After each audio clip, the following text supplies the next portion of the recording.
Ok, bueno, entonces lo que quiero hablar es de la acción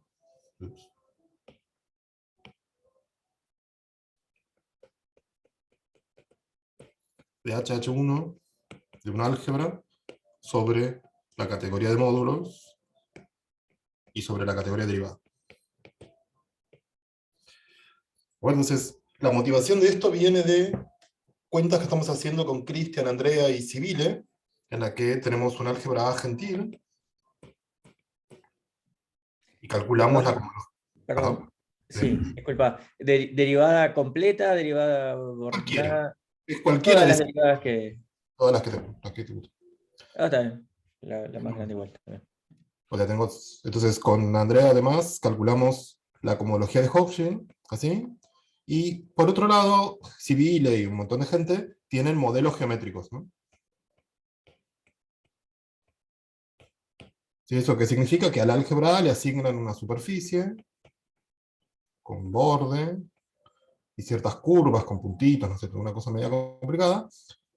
Y en la superficie uno puede leer toda la teoría de representaciones del álgebra y toda la categoría derivada y casi todo lo que uno quiera. De hecho, uno puede leer el álgebra, ¿no? En la superficie. Entonces, dado que tenemos la cohomología, bueno, nos pusimos a tratar de entender la cohomología, como tenemos una base, digamos, entonces queremos encontrar cosas geométricas en la superficie que representen las clases de cohomología, una base de la cohomología. Eso lo podemos hacer de manera muy sencilla para la mayor parte de la cohomología, pero hay como una pequeña parte que no. Es como que no se ve de una manera muy evidente en la superficie. Entonces, es una pequeña parte, ¿sí? Es un subespacio, y de hecho solo en el H1. ¿Sí? Dentro del H1 hay una parte, ¿sí? El H1 es un álgebra de Lie, entonces ahí está, uno puede calcular su subálgebra derivada, digamos, son los corchetes, un subespacio generado por los corchetes, y esto tiene un complemento acá adentro, entonces ahora es igual, y el problema es este complemento. ¿Sí? Entonces uno quiere interpretar esto, ¿sí? Que no se ven de manera obvia en la superficie. Bueno, entonces, casi todo el resto de la cohomología se interpreta en términos de invariantes conocidos, tipo los invariantes de álgebras gentiles que hay dando vueltas un montón, ¿no? En cambio, esa parte, o sea, es que yo, la dimensión de este espacio es muy sencilla, la característica de Euler de algo, pero bueno, uno quiere interpretar sus elementos de manera concreta, quiere representar de manera geométrica o algo sus elementos. ¿Sí? Entonces, esa es la motivación original de lo que les voy a contar. Bueno, Y, entonces, sí, perdón, bueno, otra vez. ¿Qué tan grande puede ser este complemento? O sea, ¿puede ser desde todo a nada? O sea, puede ser todo, sí, puede ser todo, y no puede ser nada, pero solo cuando no hay nada en el álgebra, digamos. O sea, sí, es solo nada cuando el álgebra no tiene derivación, cuando el H1 es cero. ok. Sí, y la dimensión de esta parte es la característica de Euler del quiver, Ah, de acuerdo. Está bien.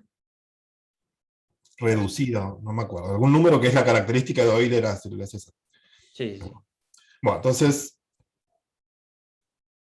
el punto está en que los elementos de las clases de cada uno los puede ver como que hacen cosas, en cambio estos son más, uno no ve que hagan nada. Entonces de ahí viene toda esta construcción. Ok, entonces déjenme recordar una definición. Y Mariano, ¿Eh? perdón, sería como el radical de Jacobson en el álgebra de Lie. No, Como radical es justo parte. sería al revés, digamos. Radical está metido Sí, digamos, en la parte sí. semicircular. El factor, sería el factor de Levi se llama así, el factor de Levi del álgebra. Ok. Pero es abeliana como álgebra de Lie, no es la cosa más interesante del mundo, ¿no? Esta parte de acá como álgebra no es un álgebra de Lie, pero si pasás al cociente por el álgebra derivada, te queda un álgebra de Lie que se isomorfa como espacio vectorial AC, y es abeliana, así que uno necesita algo más complicado que el corchete, porque la estructura de Lie no me va a decir nada. Y perdón, ya que estamos, Sí. ¿el álgebra derivada te queda semisimple siempre? No, no. Ah. No, de hecho, esta es abeliana, es soluble y es una extensión de esta por esta con zona abeliana. Siempre es soluble. Sí. Ok. Salvo para un quiver. ¿Sí? El ejemplo Es es que, justo el ejemplo de Christian que da ese L2, claro, ¿no? ese da de los. Pero salvo para ese quiver, es siempre solo. Entonces, una definición que esto la usé la primera vez en el artículo ese que se trata de los corchetes de Gerstenhaber, de cómo calcular corchetes de Gerstenhaber usando una cosa rara. Entonces, si uno tiene una derivación de un álgebra y un módulo, a derecha, ¿para qué lado lo quiero? Para la derecha, módulo. Entonces, una función lineal. ¿Sí? Tengo un cuerpo dando vueltas que es cualquier cuerpo, ¿sí? Una función lineal.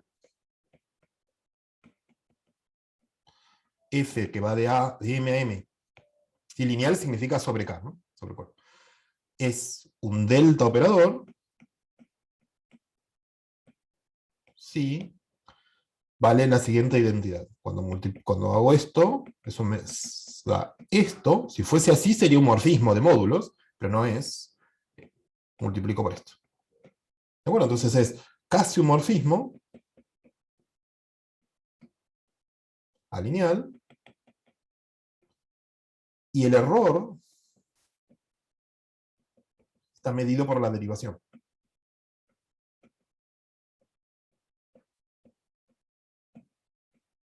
Delta.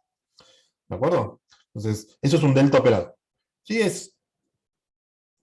depende de qué está haciendo uno lo mira de distintas maneras. Acá yo fijo normalmente la derivación, por eso le pongo ese nombre. Pero aparece en otros contextos. Por ejemplo, si a partir de A y delta uno puede armar una extensión de OR, ¿no? Uno puede armar un anillo, que es un anillo como de polinomios, donde la multiplicación está torcida por delta. Entonces, si uno tiene tener un módulo sobre la extensión de OR, como se llama B, digamos, es lo mismo que tener una de estas cosas, porque esto es la regla de conmutación para X, digamos. ¿Pero bueno? O sea, la función esta F, ¿sí? Uno define una estructura de B módulo sobre M, ¿sí? O sea, uno empieza con una módulo. Y si tengo un M chiquita, defino F de M por X igual a F de M.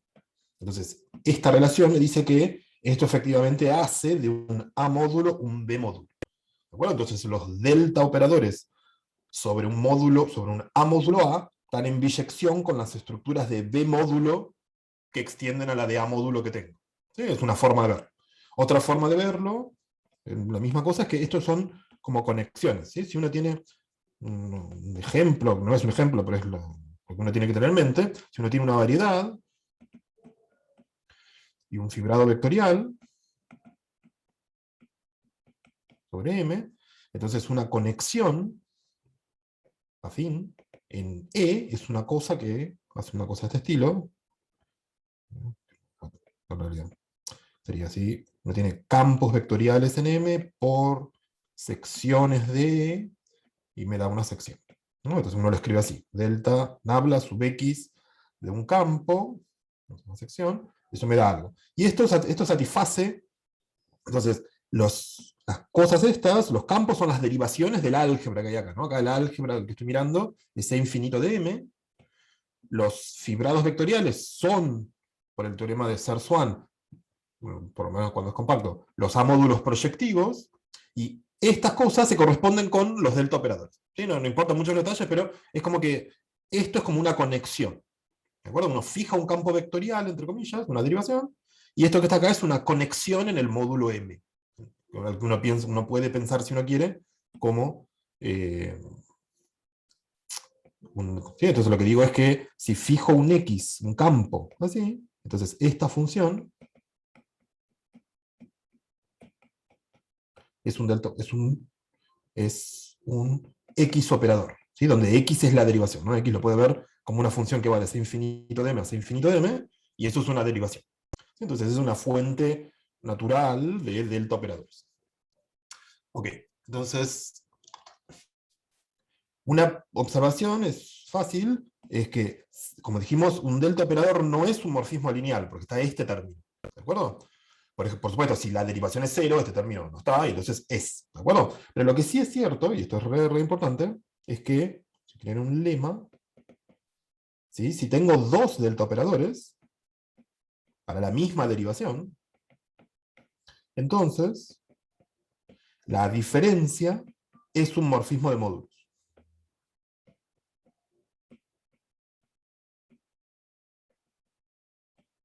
¿De acuerdo? Eso es simplemente una cuenta. Es cuando uno hace la diferencia, este término que tenía acá se cancela. Porque este término que está acá no depende de f. ¿De acuerdo? Es como tonto. Entonces, eso es el análogo de la... En geometría diferencial uno dice, la diferencia entre dos conexiones es una unoforma. ¿No? Las conexiones no son tensores, las unoformas sí, eso es exactamente el mismo enunciado. Entonces, ¿ok? ¿Y esto para qué sirve? Y bueno, porque si tengo un delta operador, entonces todos los otros se construyen así.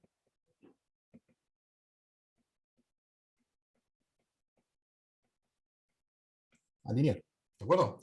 Entonces, en cuanto tengo un delta operador, es fácil producir todos los otros. ¿De acuerdo?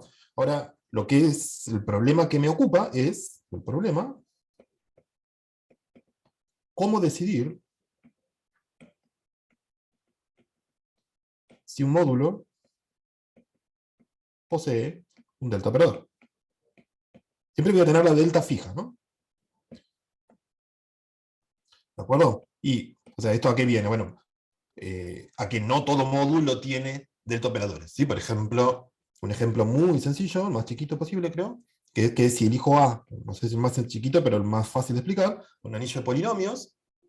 Entonces acá hay una derivación, que es la muy conocida derivada, con respecto como al polinomio, y entonces, ¿cómo es esto? Y ahora agarro un módulo de dimensión 1. Un módulo de dimensión 1. Un A módulo de dimensión.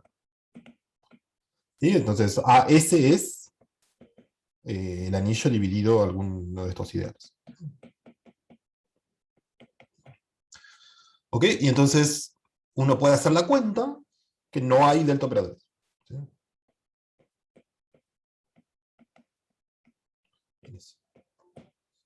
¿De acuerdo? Es simplemente no hay mucha ciencia, ¿no? Como tiene dimensión 1, un delta operador, como tiene que ser lineal, tiene que ser la multiplicación por algún escalar. ¿No? Entonces uno elige un escalar y se fija que no es. Entonces, no hay. ¿De acuerdo? Por supuesto no es el ejemplo más interesante del planeta, pero bueno, es un ejemplo. Entonces, ese es el problema que quiero resolver. Entonces, una cosa que ocurre aquí es la siguiente. Una construcción. Entonces, supónganse que tengo M, mi módulo, y mi derivación, ¿no? Entonces, voy a armar un módulo nuevo que se llama M suma directa sub delta de M, que como espacio vectorial es la suma directa, y la estructura de módulo funciona así. Cuando multiplico por un A, esto da M por A más N por delta de A, N por A.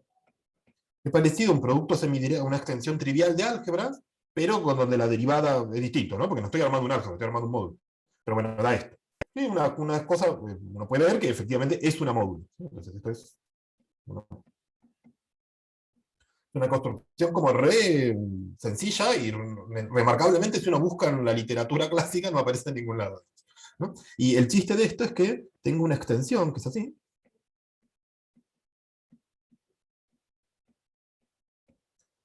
¿Sí? Que es donde una de las dos es la inclusión. Esta agarra un M y lo manda en el de adentro.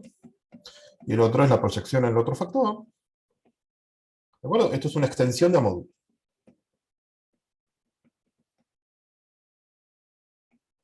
Así que me determina una clase que depende de M y de delta en el ext1 de M. Y la proposición útil acá es que M posee un delta operador si, solo si, esta clase de la clase de esa extensión es la clase nula.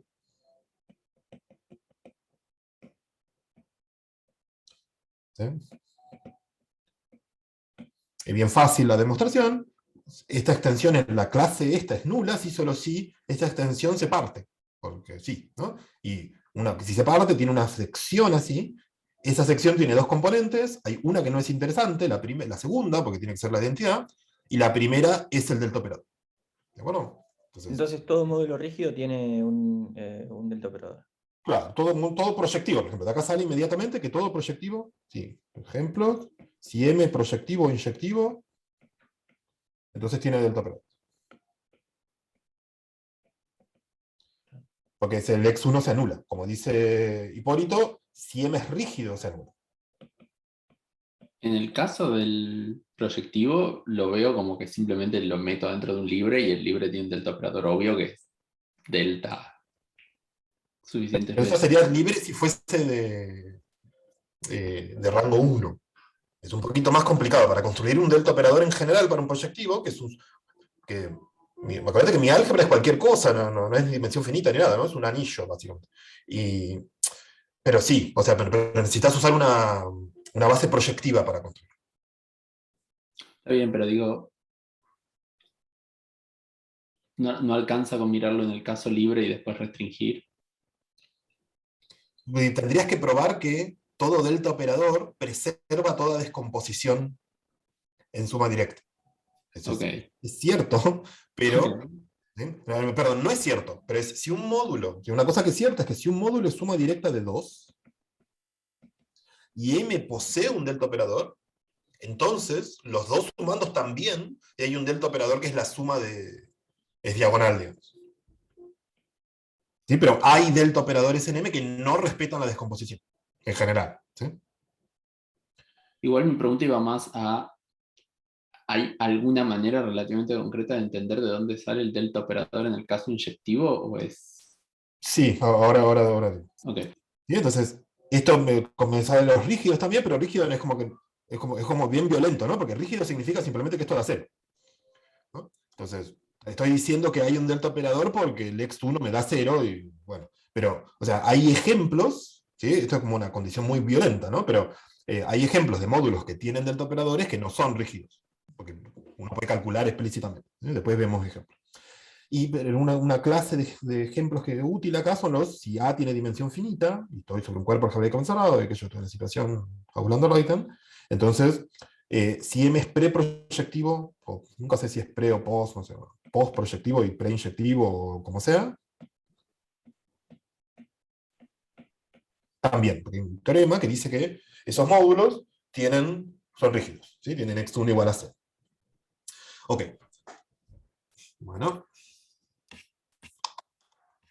Entonces, un ejemplo sencillo para ver cómo funciona eso, lo de los proyectivos que decíamos recién, es que si imagínense que mi álgebra es un cociente de un álgebra de caminos por un ideal admisible, y tengo un vértice, entonces acá hay un módulo proyectivo que es ¿no?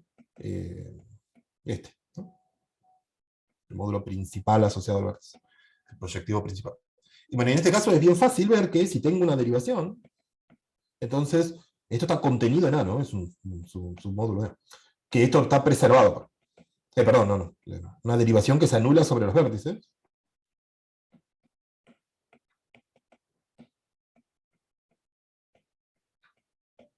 Entonces, delta de EA está contenido en EA. Y entonces la restricción de la derivación al proyectivo es un delta operador. Es una forma sencilla, en el caso más chiquito posible, de construir delta operadores en los proyectivos. ¿De acuerdo? Pero en general, mis anillos no son álgebra de caminos, así que los proyectivos no están todos metidos adentro de A. ¿De acuerdo? Ok, esta condición que está acá, que se anula sobre los vértices, no se cumple siempre. ¿Sí? Una álgebra de dimensión finita, no sé, por más linda que sea, en general tiene derivaciones que no se anulan en los vértices, pero lo que es cierto es que toda clase, toda derivación, difiere en una interior de una que no se anula en los vértices. ¿No? Eso es, en términos homológicos, es que uno puede calcular la cohomología de Hochschild usando una resolución de Claude, digamos, ya que lo tenemos ahí. ¿No? La resolución del complejo sobre I. O, en términos más tecnológicos, que uno puede extender escalares a una subálgebra separable. ¿Sí? Pero es una cuenta. Ok. Entonces, así produzco, por ejemplo, en los proyectivos principales. ¿De acuerdo? Y en los inyectivos, es lo que quería Pablo, lo que es en el caso de dimensión finita, entonces hay una cosa que si M es un módulo, si M tiene un delta operador, entonces puedo agarrar el dual de M, que esto es el ohm sub k de M a K. Entonces, si M era un módulo a derecha, esto que está acá es un módulo a derecha. Perdón, si M era un módulo a derecha, esto es un módulo a izquierda. Y entonces puedo poner la traspuesta de esto, y esto es un delta operador. es un delta operador del otro lado, ¿no? Porque yo definí módulo delta operadores a derecha, este es un delta operador a izquierda. ¿Sí? Se imaginan toda la definición. Y entonces, si M es inyectivo, al revés, entonces si M es proyectivo, este es inyectivo del álgebra opuesta, ¿no? Entonces uno da vueltas, cosas, y eso produce inyectivos, delta operadores en los inyectivos. ¿Sí? En el caso de dimensión finita, todo lindo, todos los proyectivos son suma directa de cosas de estas, así que usando eso uno produce en todos los proyectivos a mano, ¿de acuerdo? Pero insisto, lo que estoy diciendo es cierto para un anillo, para álgebra. ¿Sí? Entonces, es todo cierto para álgebra sobre Z, digamos, por eso digo para cualquier anillo. Entonces, en ese caso los proyectivos no son indescomponibles, en general no están metidos adentro de él. ¿Sí? Es más complicado. Ok. Bueno, entonces, bla. Y ahora, como decía eso que decíamos recién, que esto que está acá es una hipótesis sobre la derivación, pero uno la puede satisfacer a menos de cambiar delta por una derivación que sea cohomóloga, o sea, que difiera de ella en una interior. Bueno, eso funciona, digamos, y lo que pasa acá es que si delta es interior, entonces todo módulo posee delta de derivaciones, delta operadores, eso es lo primero. Y lo segundo es que, eso en particular significa que si calculo esto me da 0, ¿no? Porque eso era sí, solo sí, eso da 0. Y entonces acá tengo una flecha que si yo agarro, voy de H1 de mi álgebra a el x1 de A, M, digo, si agarro la clase de una derivación y la mando aquí,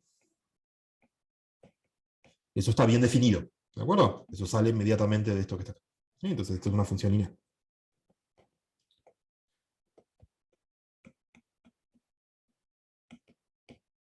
Eso. ¿De acuerdo? Ok. Bueno, es por eso que esto que hice acá no es una hipótesis, porque si me da una derivación cualquiera, la puedo cambiar por otra, que se anulen los vértices, entre comillas, y eso, no, o sea, es significativo, ¿sí? Van a ver, una de las cosas que le quiero contar es un resultado en el que necesito pedir que el álgebra sea básica, ¿no? Porque es falso cuando el álgebra no es básica. Y eso es medio molesto, porque esto que está acá esto que está acá depende solo de la clase de equivalencia morita. Y entonces uno siempre puede asumir, si quiere, que las derivaciones son que las álgebras son básicas, pero no es cierto siempre. Bueno, es un ejemplo. ¿De acuerdo? Bueno, pero este es importante. Entonces ahora uno mira ese morfismo. Mariano, ¿me puedes Sí, recordar qué significaba que una álgebra sea básica? Yo me no olvidé. importa, porque ¿No me va a importa? llevar 5 minutos. ¿Sí? Ah, ok, está bien. Pero esto es la descomposición en bloques y cosas de ese estilo. Una cosa, Ok. no importa. Ok, entonces, bueno, ahora, entonces, esa proposición que dijimos antes, de que esta clase comológica, esta, es cero, sí, solo sí es un delta operador, nos dice que esto que está acá es como una obstrucción, ¿no? Es la obstrucción a que M tenga un delta operador. ¿Sí? Tiene un delta operador. En general, las obstrucciones que uno encuentra, unas clases de Chern, ese tipo de cosas, son, si da cero, perdón, si hay un delta operador, entonces la clase es cero, pero en general uno no puede volver. Pero bueno, esta es una obstrucción perfecta, ¿no? ¿Sí? Detecta exactamente cuándo hay un delta operador. Ahora, uno dice, bueno, ¿cuán útil es? Si yo te doy un módulo y un álgebra, una derivación, ¿cuánto más fácil es calcular, ver si M tiene un delta operador que calcular la clase? Y no es más fácil, es exactamente el mismo problema. ¿Sí? O sea, lo único que hice fue, lo escribí de una manera bonita. Si a uno le gustan estas cosas, ¿no? Si a uno no le gustan estas cosas, lo empeoré al problema, ¿no? Bueno, entonces, ahora, el chiste, o sea, ¿cuál es la gracia de ponerle ropas nuevas al mismo problema? Es que, bueno, tengo un elemento de un ext. Entonces, yo con los ext sé hacer un montón de cosas, ¿no? Entonces, lo que voy a hacer es, voy a ir cambiando el problema para transformarlo en otros un poco más manejables. Bueno, entonces, eso es lo siguiente. ¿Sí? Entonces ahora, bueno, una cosa, esto lo pienso, esta cosa así, lo pienso como una acción. ¿Sí? O sea, pienso que cada clase de cohomología actúa sobre un M. ¿De acuerdo? Lo actúa de una manera rara, porque no puedo componer, no puedo hacer mucho, ¿no? Pero bueno, a cada M le estoy asignando una cosa. Y es natural, ahora voy a entrar en esos detalles, ¿no? Pero eso es algo. Bueno, entonces, veamos, pasemos a la categoría derivada. Es la categoría derivada.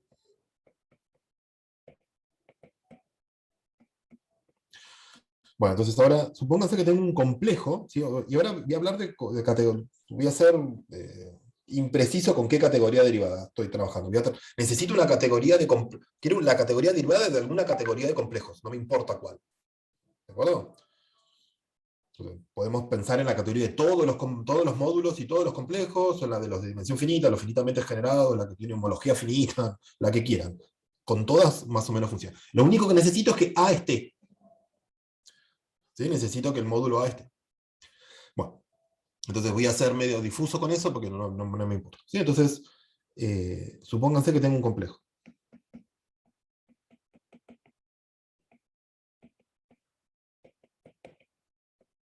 En alguna categoría. ¿Sí? Entonces, este es mi complejo, tiene sus diferencias. Entonces, voy a decir que tengo un delta operador en mi complejo. ¿Sí? Voy a extender la definición de delta operador a complejo. Entonces, ¿qué va a hacer? Bueno, es un complejo de A módulos, ¿no? Cada una de estas dos cosas son A módulos, las diferenciales son A lineales. Entonces, un delta operador va a ser una sucesión de funciones lineales, K lineales, cada una de las cuales es un delta operador, y que los cuadrados conmutan. ¿Sí? Es como un morfismo complejo, pero con delta operador. Entonces, eso es un delta operador, es la definición de delta operador para complejos. Entonces ahora, en el caso de los módulos, había módulos que no tenían delta operadores. Bueno, por supuesto va a haber complejos que no tienen delta operadores, simplemente porque cada módulo lo puedo ver como un complejo extendiendo por ceros. ¿De acuerdo? Y ahora, si me dan un complejo, ¿qué problemas puede haber para que haya un delta operador? Y bueno, pueden pasar varias cosas, ¿no? Una cosa puede ser que haya algún módulo, alguna componente, que no tenga ningún delta operador. Entonces seguro que no voy a poder armar un delta operador complejo, porque ni siquiera voy a poder armar esta flecha. ¿De acuerdo? Y la otra es que puede ser que efectivamente inclusive cuando todos los cosos estos tengan delta operadores, puede ser que no los pueda elegir de manera tal que conmutan los diagramas. ¿De acuerdo? Entonces es como, hay varias formas en las que puede fallar la existencia de un delta operador. Ahora, ¿sí? Entonces ahora, imagínense que elijo alguna categoría derivada que tiene suficientes proyectivos, digamos, o sea, que puedo reemplazar el complejo por otro que sea de proyectivos, ¿no? Entonces, si son proyectivos,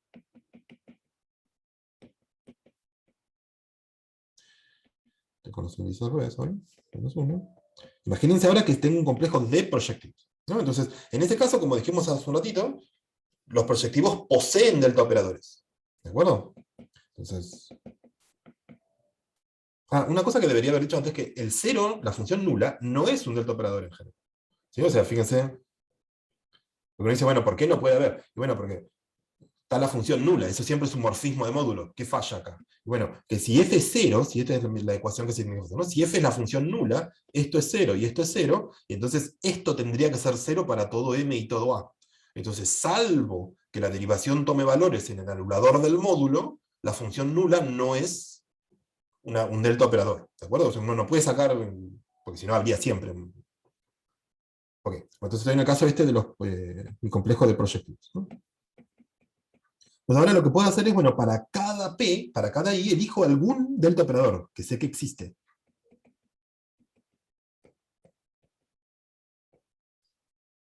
Bueno, por supuesto, si hago eso al azar, para cada P, para cada I elijo alguno, estos cuadrados no van a conmutar de ninguna manera, ¿no? Pero lo que puedo hacer es, bueno, puedo medir el error de la conmutación, ¿no? Entonces lo que puedo hacer es hacer esta composición menos esta, y eso me da una flecha que es así, ¿no? Llamémosla, no sé, G. G sub I menos 1, G sub I. Entonces cada uno de estos Gs, lo escribo sin los índices porque me voy a confundir, es esto. ¿De acuerdo? Y ahora, cuando este es un delta operador y esto es un morfismo, entonces la composición, más o menos evidente, es un delta operador. Lo mismo para el otro lado. Entonces esto es una diferencia de delta operadores que van de acá a acá, y como dijimos hace un rato, esto es un morfismo de módulos. ¿De acuerdo? Entonces, este diagrama torcido que tengo, la parte roja, digamos, esto así, con la flecha sin, es un diagrama ahora de amódulos y morfismo de amódulos. Y una cosa simpática que ocurre es que es un morfismo de complejos. ¿no? Entonces G es un morfismo de complejos que de dónde a dónde va. Va de mi complejo X a este que está corrido un lugar, ¿no? Entonces va de X a X1. ¿De acuerdo? Entonces, agarro mi complejo de proyectivos, lo elijo de manera arbitraria delta operadores que bajen. Hago esta cosa así, eso es automáticamente un morfismo de complejos, ¿no? Y ahora, bueno, todo esto viene de haber elegido los Fs, ¿no? ¿Qué pasa si elijo Fs distintos? Si elijo Fs distintos, obtengo Gs que son homotópicos. ¿De acuerdo? Entonces esto lo que me dice es que si yo empiezo con mi complejo X, automáticamente, y la derivación, automáticamente puedo producir un elemento del OM de la categoría homotópica, porque todas estas cosas, todos tienen la misma clase de homotopía acá adentro. ¿Sí? Tengo un morfismo que llamo G acá, la clase de G, está bien determinada, depende solo de X y de delta. ¿De acuerdo? Entonces a esa clase la voy a llamar nabla sub X, no, al revés, nabla sub delta de X. ¿Y el hecho de que son todos homotópicos es muy difícil de probar? No, requiere de no marearse con todos los subíndices que te aparecen en la cuenta. Ok. Es una cuestión de perseverancia. Ah. Pero de vuelta otra vez. Una boludez. El morfismo DF, FD o qué sé yo. Sí, el Sí. F compuesto con D o el D compuesto con F Sí. va de PI-1 en PI. Sí. ¿No? Entonces, no es exactamente un delta operador Sí. como Yo dijiste, definí pero delta, cumple la misma regla, digamos. Bueno, exactamente. O sea, porque. No sé. Sí, o sea, esta definición tiene una extensión como natural a cuando pongo otro módulo acá. La misma ecuación, digamos. ¿De acuerdo?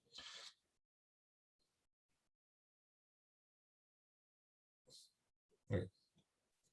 La razón por la que no lo hice es porque en realidad estoy pensando en el complejo como una suma directa de todos sus componentes. Entonces, esta G es un endomorfismo. ¿Sí? Si lo pienso amuchado todo en una sola cosa. Bueno, entonces eso me da una cosa acá que es un elemento, es un OM, ¿no? Entonces, si mi categoría D derivada es suficientemente amplia como para que cada complejo sea isomorfo a uno de proyectivos, ¿de acuerdo? Entonces, para cada X tengo elegido un morfismo así, que es único, que solo depende de X. Y una cosa divertida es que este coso no depende de cuál es la categoría que elegí. ¿No? Es como, podría haber, si determino este coso adentro de la categoría completa, es lo mismo que si me quedo con alguna subcategoría que tenga muchos proyectivos que contenga X. Es como independiente del universo, digamos, diría Grote, ¿no? Entonces, por eso es que no me estoy focalizando en cuál es la categoría derivada que estoy usando, porque mucho no importa, ¿no? Bueno, entonces, de esta manera lo que tenemos es para cada objeto de la categoría, y voy a elegir una para simplificar una vida, voy a elegir la categoría derivada vista como la categoría de complejos proyectivos acotados abajo de proyectivos, que es la más sencilla, porque ahí no hace falta reemplazar los complejos por nada, porque ya son complejos de proyectivos, ¿no? Y aparte su OM es directamente las clases de homotopía, así que es como la más cómoda para hacer lo que quiero hacer. Entonces esto me da un elemento aquí, de ahora en adelante esto lo voy a llamar D, ¿no? D. Pero tenés que localizarla, ¿no? No, porque como es la categoría homotópica de complejos proyectivos acotada para el lado correcto, no hace falta localizar, ¿no? Eso es simplemente la categoría homotópica. Ok, está acotada, así que todo se invierte, supongo. No importa, esa categoría.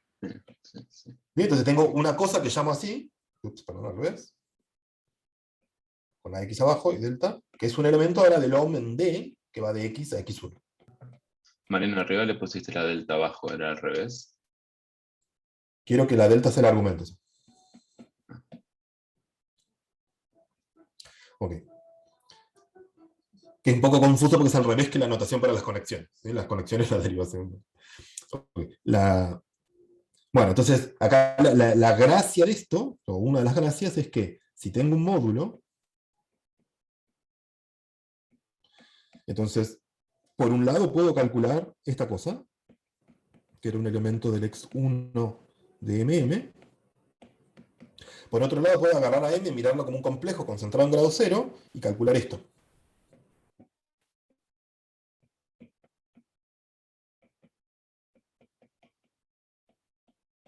Estas dos cosas son la misma, cuando uno hace suficiente cantidad de identificaciones entre cosas identificables. Bajo esa identificación, estas dos clases son iguales. Bueno, entonces, ¿para qué sirve esto? Y bueno, porque en la práctica es más fácil calcular esto que esto. ¿Sí? Porque lo que me dice esto esencialmente es que agarro mi módulo, lo reemplazo por una resolución proyectiva, y hay una cuenta que puedo hacer en la categoría derivada, la categoría homotópica de complejos, que me calcula esta cosa que está acá. ¿Sí? Y eso genuinamente es más fácil. ¿Sí? Como uno sabe siempre que hace cuentas con álgebra homológica, hacer cosas con resoluciones proyectivas es más fácil.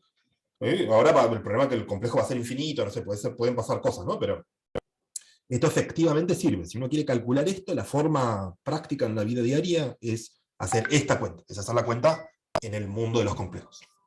¿De acuerdo? Y esto, bueno, acá vale una cosa parecida a la de antes, que si delta es interior, es una derivación interior, entonces esto es siempre cero. ¿Sí? Es homotópico cero. Entonces, lo que tengo es, eso se traduce, volvamos al negro,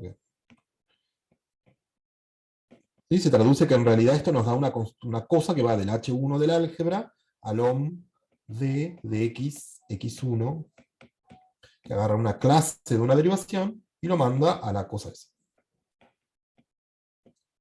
¿Bien? Entonces tengo una función lineal que hace eso. Es una instrucción perfecta en el sentido que un complejo posee una delta operador. Sí, solo si su obstrucción se anula en el OM este.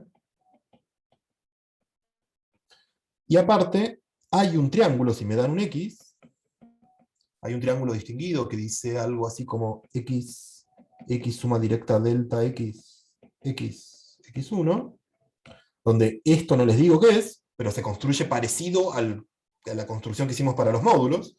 ¿Sí? Esto es como una suma directa de dos copias de X, con una diferencial torcida de alguna manera, usando delta. ¿De acuerdo? Entonces hay un triángulo, y este triángulo se parte si, solo si, esta clase es cero. De hecho, esta clase, uno quiere, esto que está acá es el triángulo. ¿Sí? Depende de cómo uno construye la categoría derivada.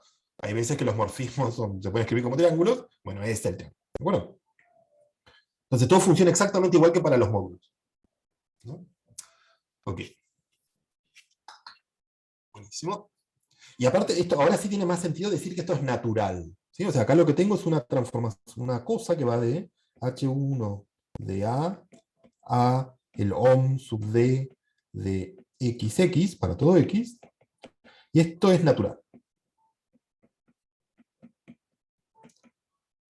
¿Sí? Porque ahora estas cosas que están acá son efectivamente morfismos. ¿Sí? Antes lo que tenía era algo que iba a caer al x2, ¿no? Entonces era un poco más complicado decir qué significaba la naturalidad, pero ahora tengo simplemente cosas tipo, si tengo un morfismo de X a Y, la categoría derivada, entonces agarro una derivación, hago esto, y esto me da un morfismo que va a X1. ¿No? Entonces acá puedo aplicar lo mismo para Y.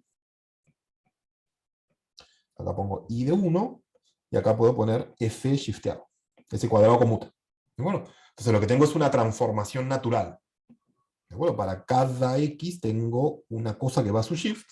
Entonces, una forma de decir eso es que delta, ahora dejo fija la variable y dejo el subíndice como variable. Esto es una transformación natural que va de la identidad de la categoría derivada en la que estoy trabajando a el shift. ¿De acuerdo? Ok. Se lleva, bueno, tiene un montón de propiedades útiles, pero en este momento no nos interesan. Lo que quiero decir es...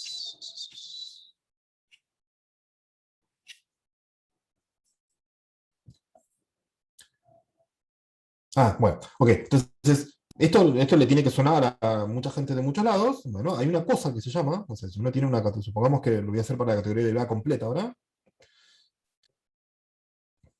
porque me queda cómodo. Entonces, hay una función que va de la cohomología de Hawking, de mi álgebra, a una cosa, vamos a hacerlo acá porque es más grande, hh de A. ¿Sí? Uno puede ir a la suma directa con I en Z del conjunto de transformaciones naturales de la identidad de D a el shift iésimo. Y esos son endofunctores, ¿no? Para cada I tengo un endofunctor de la categoría derivada, que es shiftear D veces. Entonces, tiene sentido considerar las transformaciones naturales de la identidad de la categoría derivada a este funtor. ¿De acuerdo? Por ejemplo, recién teníamos este que era una, así con i igual a 1. ¿De acuerdo? Entonces, bueno, no sé, teorema, eso es un conjunto, hay un montón de cosas técnicas, pero esto que está acá es lo que se llama el centro graduado de la categoría derivada. ¿Sí? Y es un álgebra, hay una forma razonable de, si yo tengo una transformación natural de i a un shift, o sea, una phi, y otra que va de i a j, otro shift, otro psi, entonces una cosa que puedo hacer es, puedo shiftear psi, digo, esto me va a dar i más j, y entonces puedo componer, ¿no? Porque esto es igual a esto. ¿Sí? Entonces eso me da una multiplicación, esta composición, si i compuesto con phi va de i a i más j. ¿Sí? Entonces de esa manera el centro graduado es que es conmutativo. Es un álgebra, digo, y se llama centro porque es conmutativo. ¿De acuerdo? Es una álgebra graduada conmutativa. ¿De acuerdo? Entonces esta función, ¿sí? No importa mucho cómo es, pero está ahí, entonces es lo que llama el morfismo característico. ¿Necesitas que sea toda la categoría derivada para que esté definido? No, lo podés hacer tiene que ser suficientemente grande, ¿sí? O sea, tiene que haber suficientes cosas para que la puedas definir. Porque el punto es cómo cómo hacer la definición, ¿no? Y el punto es que, o sea, una forma de hacerlo es la siguiente: si tenés una clase de homología en algún grado, y ponele un módulo, lo voy a hacer solo para módulos, entonces a la clase la podés ver como esto que está acá, con suficientes hipótesis sobre todo, es esto. Entonces a alfa la podés representar como una extensión que va de A a A en la categoría de A bimódulos, ¿no? Entonces ahora podés tensorizar todo con M. Entonces te va a quedar algo que es de la forma M tensora A, cosas en el medio, M tensorizado con AA. Esto es M. Esto es M. Y lo que se puede haber roto en el camino es que deje de ser exacto, ¿no? Esto era una solución exacta, ahora no, porque tensoricé, porque M no es playo. Pero uno puede elegir siempre un representante de manera tal que sea resistente a tensorizarlo, digamos, ¿no? Entonces, a cada clase la represento bien, y entonces esto que está acá me queda exacto, y entonces es una extensión de M por M. ¿De acuerdo? Entonces, de esta manera, agarré un alfa en HHNP de A, y obtuve una clase en el ext A, de un solo lado ahora, de P de M. Esto es una forma de hacer la construcción. Para eso necesitas que la categoría sea suficientemente grande como para tener todos los ext, tiene que ser plena. Bueno, hay muchas formas de hacerlo, es técnicamente medio complicado, porque estas cosas no son muy fáciles. Una cosa medio catastrófica es que este morfismo en general no es ni uniso, no es ni inyectivo, ni sobre, no tiene ninguna propiedad útil. Es como medio... ¿no? Entonces, pero es importante, ¿no? Es importante. Okay. Y ahora lo que resulta es que mi morfismo... y uno de los problemas de este morfismo es que es muy abstracto. Uno no tiene mucho control sobre nada. Está ahí. ¿De acuerdo? Entonces, teorema si quieren. Esta cosa que construimos hace un rato, que va del H1 de A al... Recién vimos que es una transformación natural de la identidad de D al shift 1, es la componente de grado 1 del morfismo característico. ¿De acuerdo? Entonces esto da una forma muy, muy, muy concreta, es extremadamente concreto, de calcular el morfismo característico para el H1. ¿Sí? Una de las cosas complicadas que hacen que esto sea difícil es que normalmente para calcular el H1 uno necesita calcularlo completo. ¿No? Es que suena raro eso, pero uno rara vez calcula una parte del H1. Uno agarra una resolución y calcula todo el H1. ¿De acuerdo? Y de la misma manera, este morfismo, con los pocos ejemplos en los que uno lo conoce, se calcula entero. ¿De acuerdo? Pero mi procedimiento para calcular esto lo puedo hacer para una derivación suelta y un módulo.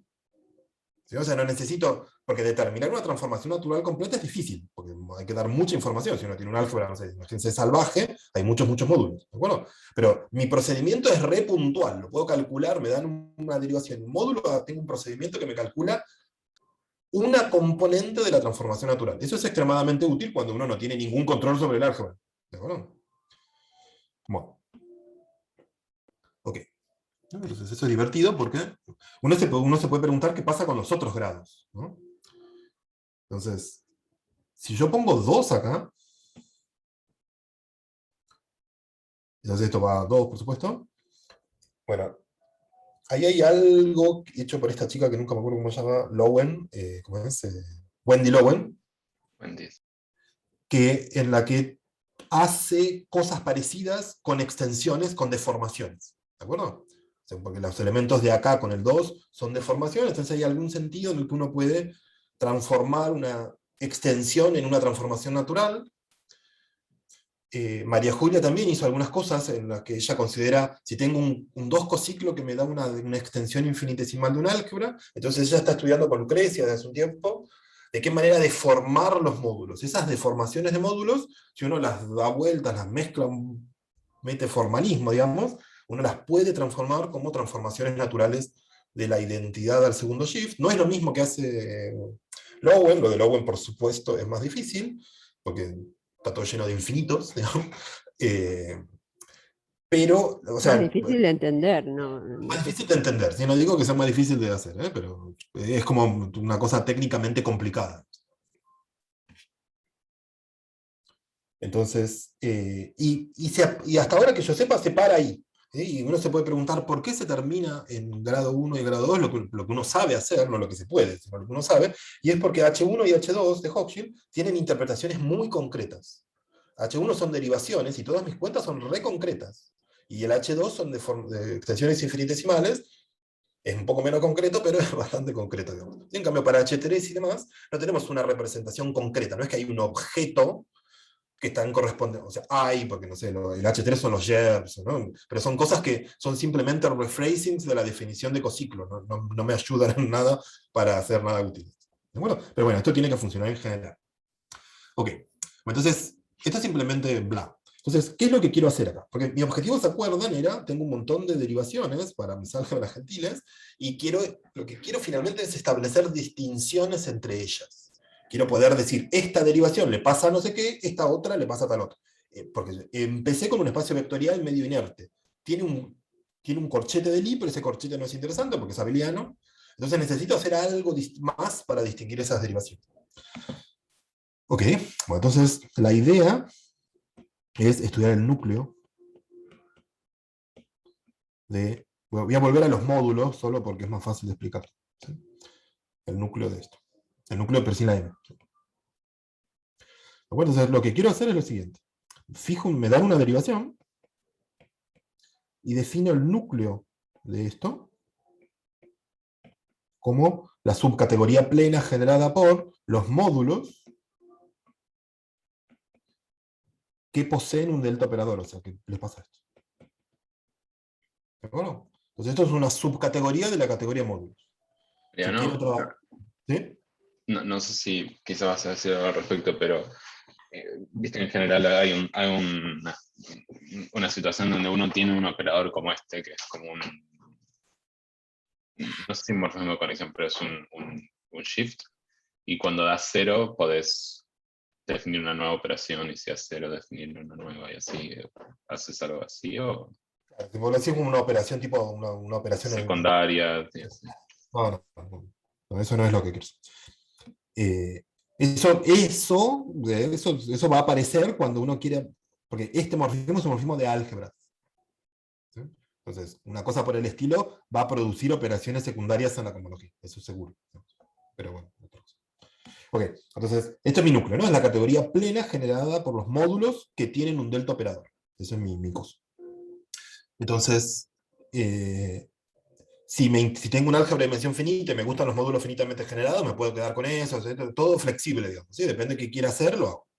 Entonces, esta categoría siempre contiene a todos los proyectivos, a todos los inyectivos, como dijimos antes, a todos los rígidos, a todos los preproyectivos, a todas esas cosas. Ok.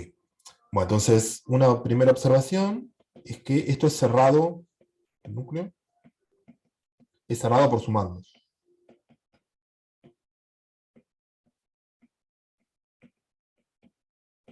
Eso es la observación de Pablo de hace un rato. ¿Sí? O sea, si algo es la suma de dos cosas y tiene un delta operador, los sumandos también. Para eso hay que mostrar que uno puede cambiar un delta operador para preservar los sumandos, y eso me va a dar delta operadores. ¿De acuerdo?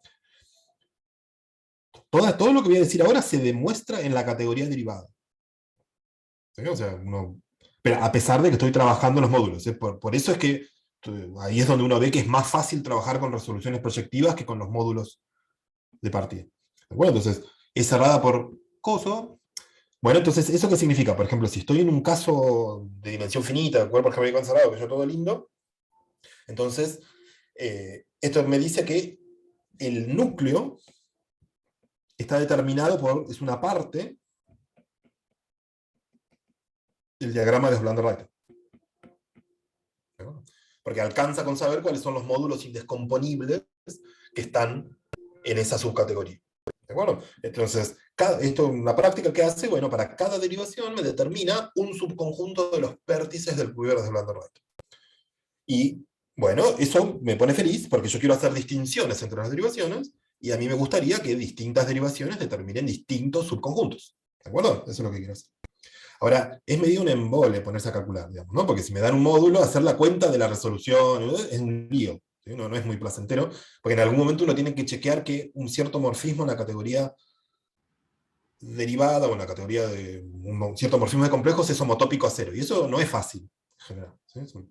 Entonces, não é verdade que se M está em núcleo e M indecomponível, então é transladado de M está? É verdade? claro, ¿sí? Entonces lo que voy a hacer ahora es tratar de usar todo lo que sé del cúmulo de Slander-Rayleigh, dado que en el caso, por lo menos de dimensión finita, de dar esta cosa es dar un conjunto de vértices, me voy a poner a ver qué puedo decir del conjunto de vértices. Entonces, la primer teorema, digamos, es eso que acaba de decir Eduardo, que es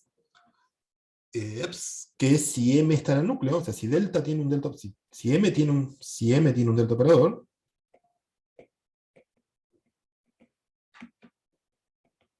entonces los trasladados también. O sea que el conjunto del núcleo de la derivación, siempre estoy con una derivación fija, ¿no? Es cerrado por traslaciones en el cúmulo de Slander-Rayleigh. ¿Sí? Eso limita enormemente el tipo de conjunto que puede ser, porque alcanza con estudiar transversales, por ejemplo, ¿no? Para la term. Ok. Esto no es difícil, ¿por qué? Porque para los trasladados tenemos una construcción muy concreta, ¿no?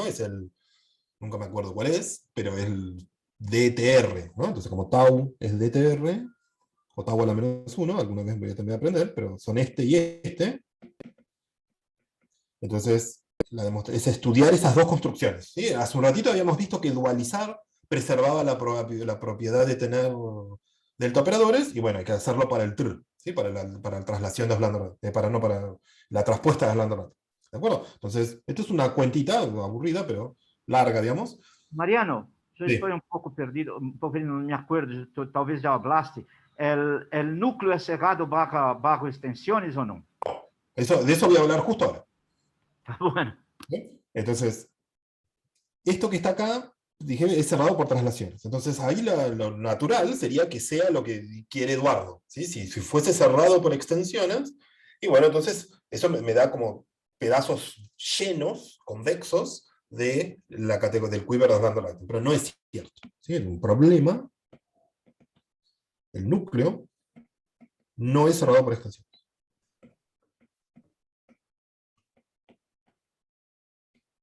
¿De acuerdo? No es difícil demostrarlo, dar ejemplos, pero son todos complicados de decir, ¿no? Entonces, ok, bueno, pero si uno se pone a mirar los ejemplos que uno puede construir, en general, los dos vértices, los dos módulos por los cuales uno está haciendo la extensión, están lejos en el diagrama de Slander-Rayleigh. ¿De acuerdo? Para eso uno tiene que, todo trabajoso, tenés que conocer Una cosa molesta es que uno necesita que haya derivaciones, ¿no? Para poder hacer ejemplos uno necesita derivaciones que no sean interiores. Porque si la derivación es interior, todo es trivial, ¿no? Si la derivación es exterior, todo módulo tiene delta operadores, y entonces el núcleo es la categoría completa de módulos. Bueno, entonces necesito buscar, es como complicado buscar ejemplos, porque uno necesita poder calcular Hochschild, poder calcular los módulos, poder calcular los delta operadores, tiene todo medio complicado. Ah, bueno, pero lo que ocurre acá, es que, vamos a decirlo de la siguiente manera, si tengo una sucesión de Hollander-Reiten, es una sucesión de Hollander-Reiten, y tau de m o m admite un delta operador, entonces E también.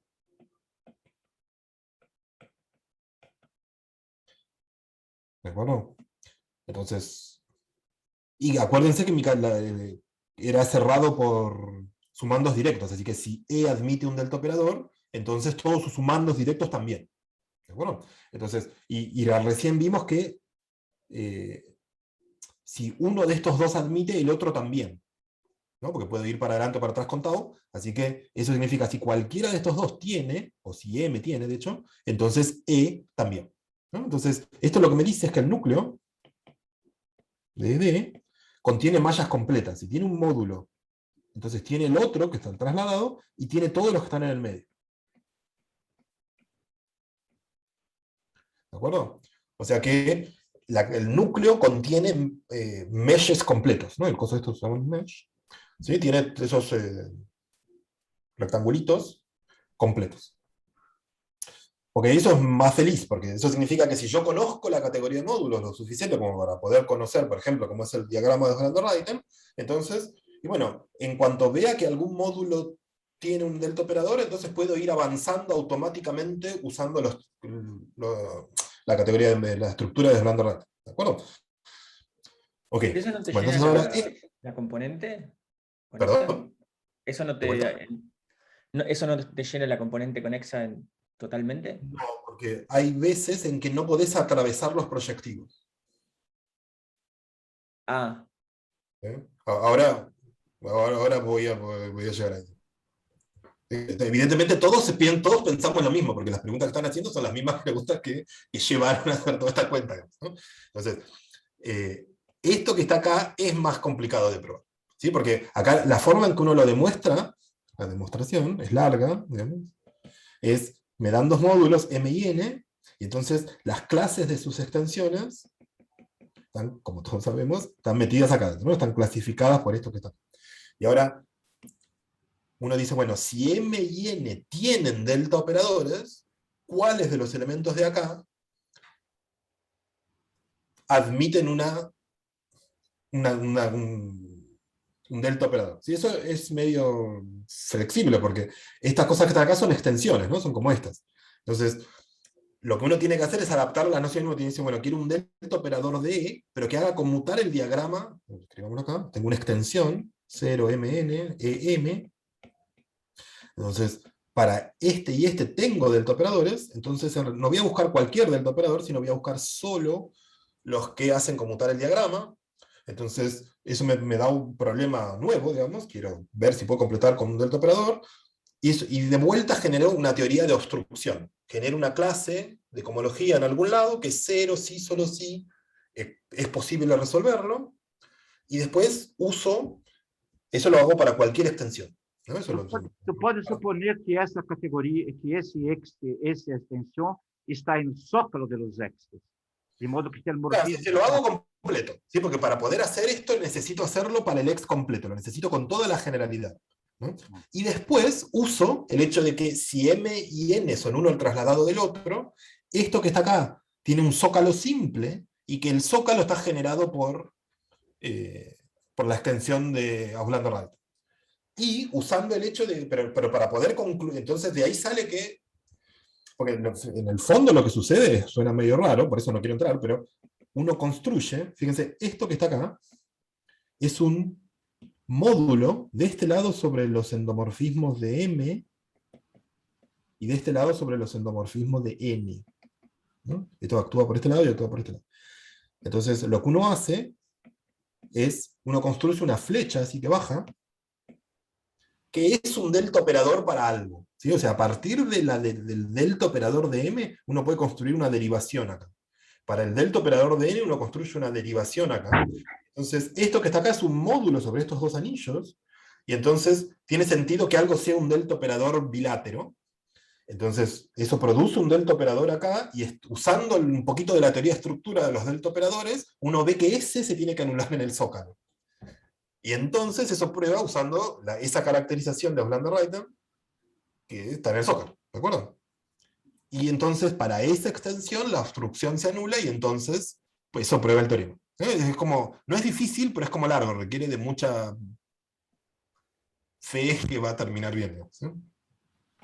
Pero bueno, finalmente eso me da esto que está acá, ¿de acuerdo? Entonces, ok. Y una cosa que es interesante es que esto es cierto, me lo olvidé, esto es cierto, vamos a poner así grande, es si la característica del cuerpo es 0.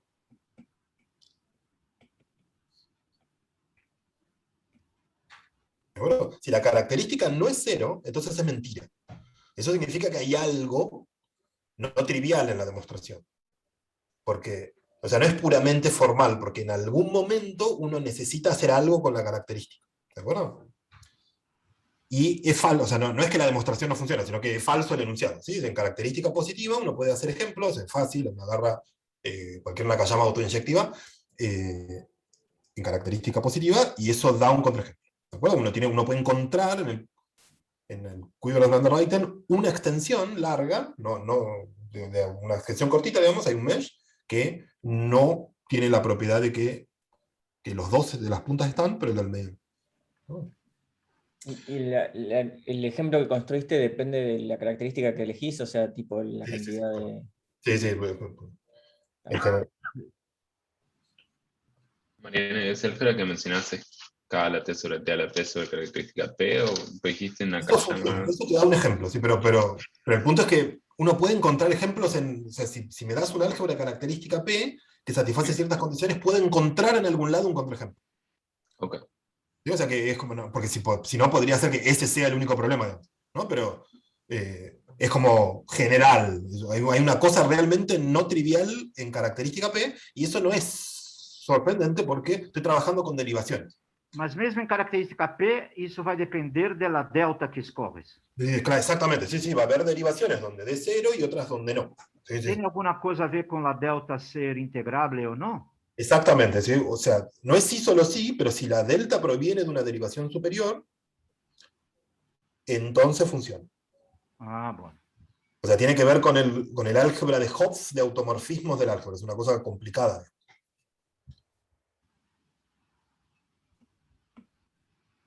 Perdón, no con el álgebra de Hopf, sino o sea, sí con eso, pero o sea, si el grupo de automorfismos visto como esquema es reducido o no. ¿No es eso? Ou seja, para KG com K dividindo a ordem de G, sempre há contraexemplo aí. Ahí sí. Exactamente. Bueno, entonces ahora voy a empezar a hacer cosas en característica 0, ¿no? Porque en característica positiva se hace un montón de cosas, pero todo mucho más complicado, no quiero ni meterme, ¿no? Entonces, respondamos la pregunta de Hipólito. ¿Sí? Entonces ahora, usando esto, tenemos un teorema que dice lo siguiente, ¿sí? De vuelta a la característica de mi cuerpo es 0, porque quiero usar mi teorema de recién. Entonces, si C es una componente regular del cuidado de Oslander-Reiten, entonces, si toca, ¿qué toca? El núcleo, entonces está contenida. ¿Sí? Una componente es regular si no tiene proyectivos ni inyectivos, ¿no? Entonces, si uno tiene una componente que le pasa eso, entonces en cuanto un módulo están todos. Esto nos pone feliz, porque por ejemplo, si tengo una álgebra hereditaria, por ejemplo, puedo hacer la prueba con un módulo en la boca del tubo. ¿Sí? Entonces, si ese está, están todos, y me ahorro infinitas cuentas. ¿De acuerdo? Y no son sencillas las cuentas, ¿eh? O sea, realmente es un ahorro productivo. E os tubos homogêneos, tu disseste, sempre está, porque os rígidos estão. Los tubos, no, pero los tubos homogéneos justo no son rígidos, porque tienen el ex-1 no nulo. Ah, é verdade, é o contrário. É verdade. Justo al contrario. Justo ao contrário. Pero te alcanza con mirar el cuasi simple que está en la boca, ¿no? Porque va a estar completo, ¿no?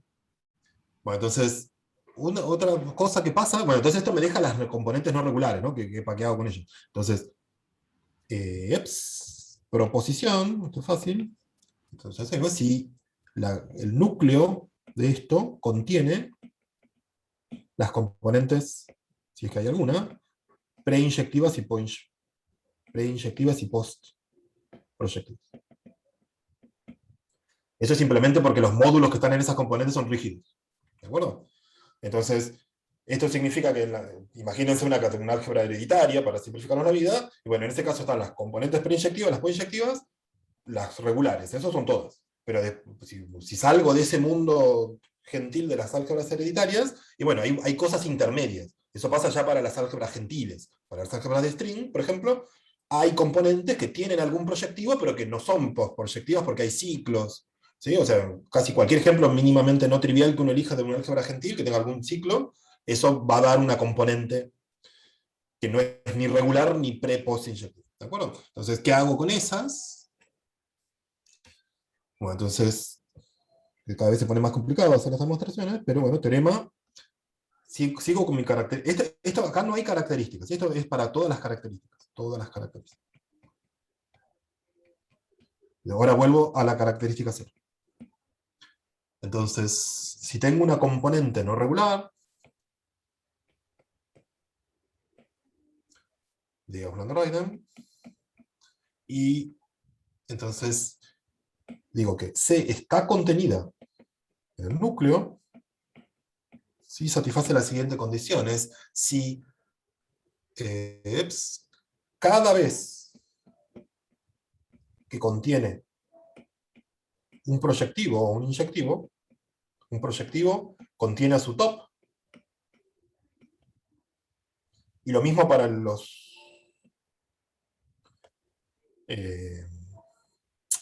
a los inyectivos, ¿no? Si contengo un inyectivo, tiene que tener su zócalo. Entonces, en general, el top de un proyectivo no está en la misma componente que el proyectivo, ¿no?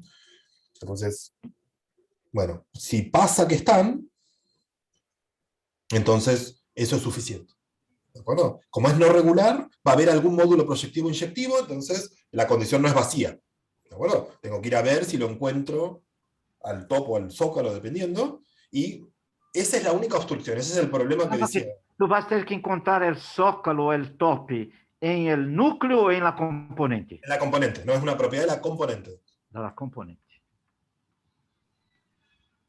Y del núcleo, no, perdón, tiene que estar en los dos. ¿Eh? Porque puede ser que el zócalo no esté ni siquiera en la misma componente, pero si está aparte, tiene que estar en el núcleo. Entonces, o sea, en la práctica, ¿esto qué significa? Tengo una componente no regular. Entonces, encuentro los proyectivos y los inyectivos, calculo su top, eso es fácil, me fijo que estén en la misma componente y aparte que ellos están en el núcleo. ¿Sí? O sea, cada vez que C intersecado con el núcleo. ¿Sí?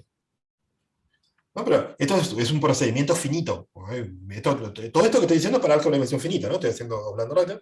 Entonces, hay un número finito de simples de proyectivos. Así que esto y los simples, si el cuerpo, por ejemplo, tiene característica 0, que no hace falta, perdón, si es algebraicamente cerrado, tienen dimensión 1. Es muy, muy fácil saber si tienen un delta operador o no. ¿De acuerdo? Entonces, por ejemplo, si vos tenés una álgebra de tipo de representación finita, ¿alcanza con mirar a los proyectivos y los simples?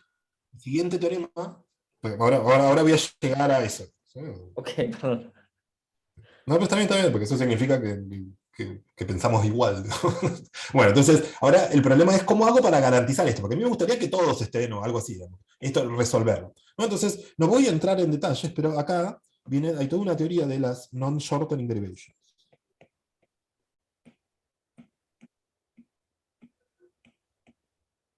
¿De acuerdo? ¿Eso qué significa? Una derivación delta de AA es non-shortening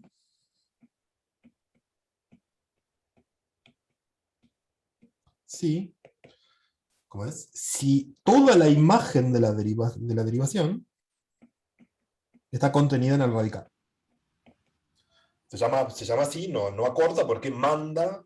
La única forma que esto no ocurra es que, imagínense que A es un álgebra de caminos, que la derivación mande un camino a un vértice. Un camino de longitud positiva a un vértice. ¿De acuerdo? Entonces, acá lo que estoy diciendo es que la derivación no acorta caminos. Puede ser que acorte algunos, pero no los acorta tanto como para llegar a que te me dé un vértice. ¿De acuerdo? Entonces acá hay que ponerse a estudiar estas derivaciones. Estas derivaciones son, fíjense que si una derivación tiene esta propiedad, su imagen está contenida en el alunador de todos los simples. ¿De acuerdo? Y eso era lo que dije al principio, que era una condición suficiente para que el morfismo, la función nula, sea un delta operador. Entonces, si uno tiene una derivación que es non-shortening, entonces todos los simples poseen delta operadores. ¿De acuerdo? Entonces, esta condición me garantiza que esta de acá se cumple. Porque los simples seguro que van a tener delta operadores porque sí. Bueno, la función nula va a ser un delta operador. Entonces, ahora, esto es como bastante violento. La razón por la que uno cae en esta condición es que esta condición se puede expresar en términos de la estructura del I del H1. ¿No? Es como bien cualitativa. ¿De acuerdo? Pero bueno, no quiero entrar en eso, quiero hacer solo la conclusión final. Es que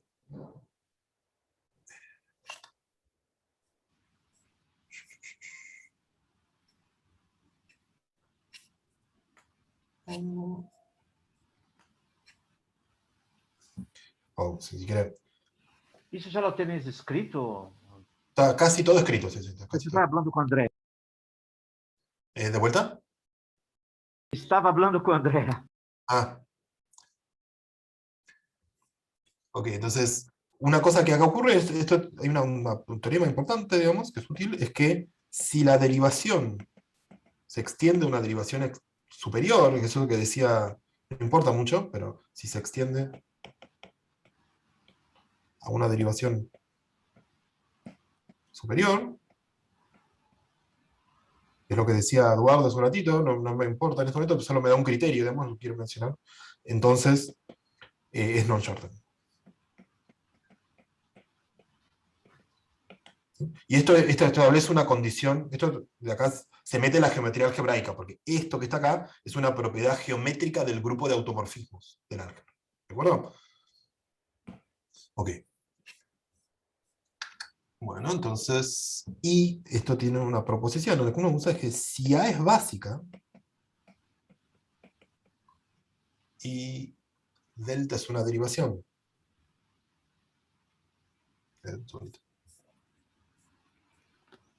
Perdón, una cosa que está mal es... Y acá yo dije, si se extiende una derivación superior, es una propiedad geométrica del álgebra, entonces lo que es cierto es que la imagen del radical está contenida en el radical. Que no es lo mismo, ¿eh? Esta condición no implica esta. ¿De acuerdo? Pero si es básica, sí.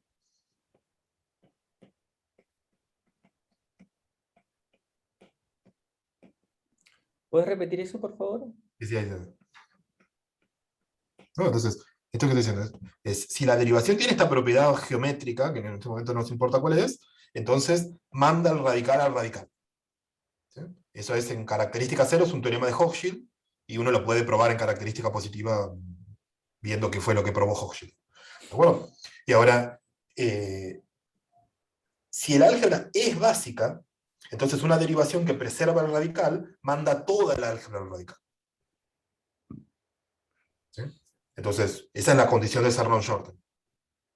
Entonces, y acá es importante que sea básica, porque uno puede tener una álgebra básica que sea molite equivalente a una no básica, las dos satisfacen esta condición, pero que las derivaciones no funcionan. ¿Sí? Una cosa que realmente depende de que sea básica.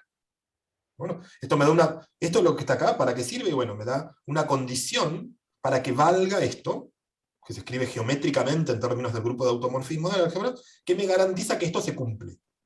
¿De acuerdo? Eso no importa mucho qué, pero mi punto es solo que tengo formas de garantizar, muy cualitativas, que las componentes no regulares están en el núcleo de mis derivaciones. ¿De acuerdo? Entonces, usando eso, uno puede probar que dice, de vuelta la característica 0. Entonces, si delta de A es una derivación, A es básica y de dimensión finita, entonces el núcleo contiene las componentes no regulares.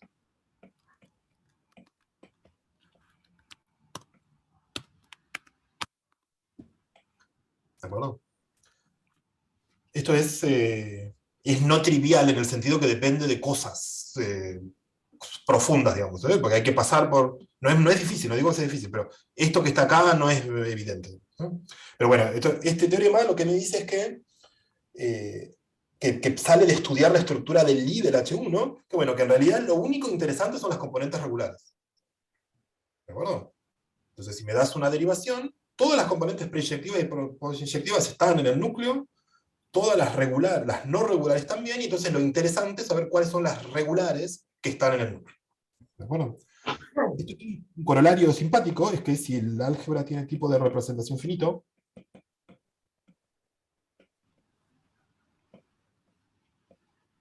entonces la única componente no regular. Claro, entonces el núcleo es todo. Sí, por supuesto, característica 0. Si la característica no es 0, es mentira. Y de hecho ya el ejemplo ese de K de T dividido T a la característica, eso da un contraejemplo. ¿No? Entonces, y fíjense que son como cosas completamente distintas, ¿no? O sea, tener un tipo de representación finito y la cosa esta de las derivaciones y los delta operadores en principio parecen no tener nada que ver, pero bueno, claramente hay una relación. ¿De acuerdo? Otro ejemplo, otro corolario es que si A tiene tipo... ¿cómo es? Si A es dirigida, nunca me acuerdo bien qué es, pero en particular que no hay ciclos en el quiver de Blander-Leiten, entonces todas las derivaciones son non-shortening. ¿Sí? Entonces, de vuelta, eso, la razón por la que me interesa este corolario es que esto que está acá es una propiedad como geométrica, perdón, una propiedad de la estructura del I, del H1, y ser dirigida es una propiedad de la teoría de representaciones. ¿De acuerdo? Estamos en la industria de tratar de hacer cosas útiles con la estructura del I. Esto es interesante.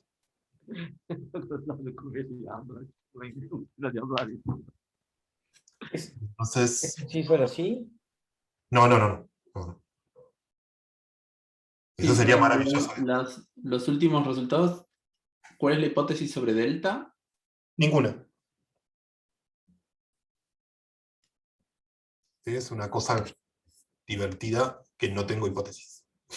¿Sí? Lo de la característica es no menor, porque es todo mentira. Si la característica es positiva, es todo mentira. Y es no mentira de una manera controlada, pero difícil. ¿No? Bueno, entonces, eso provino de agarré una derivación y miré los módulos, lo que llamé el núcleo, ¿no?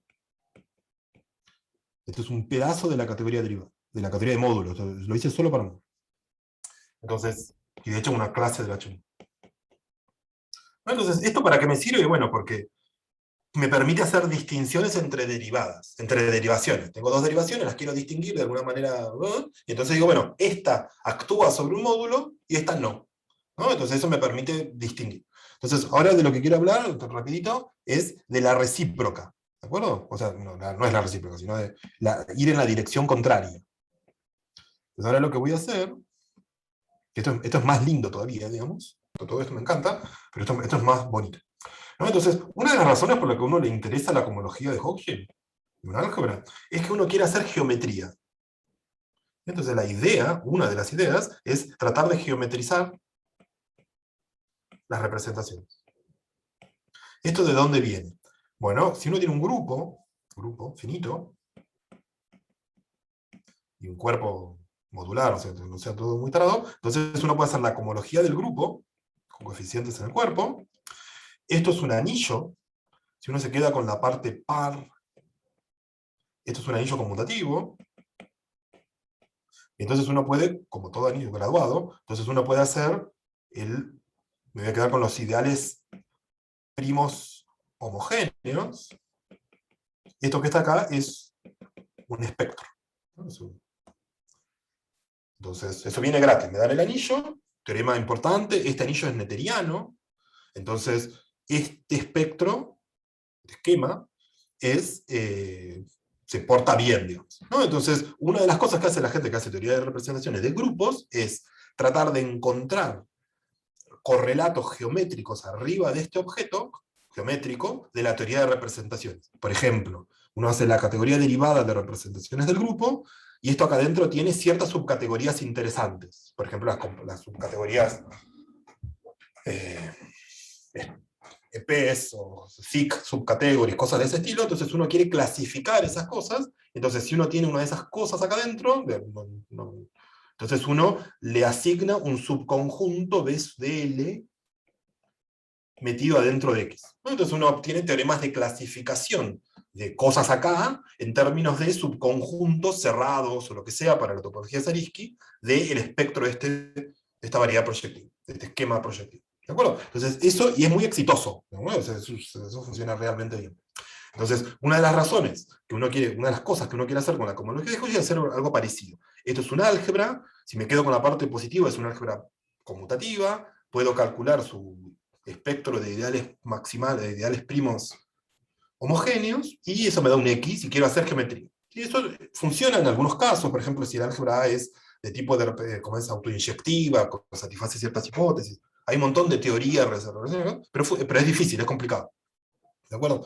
Y en particular eso no funciona para nada si el álgebra tiene, por ejemplo, dimensión global finita. Si la dimensión global finita del álgebra, si la dimensión global del álgebra es finita, este álgebra tiene dimensión finita.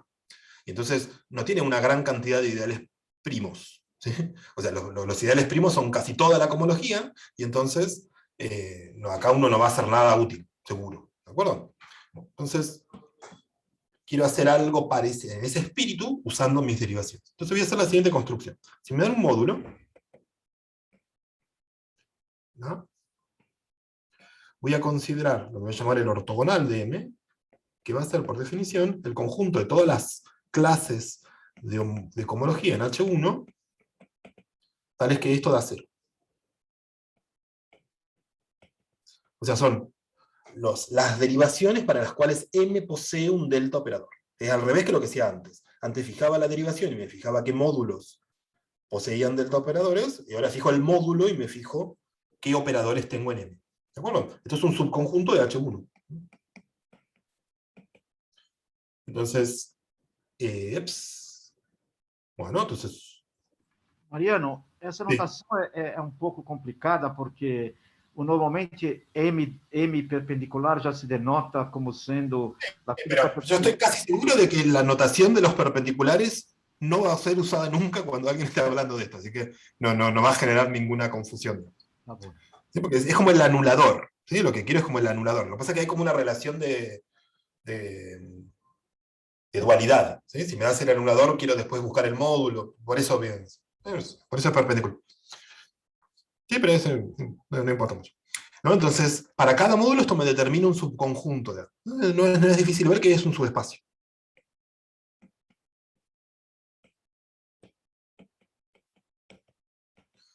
¿No? Entonces, lo que quiero hacer es tratar de entender qué subespacios me aparecen. ¿No? Entonces, solo déjenme darle un ejemplo para que vean el tipo de, o dos, para que vean el tipo de cosas que ocurren.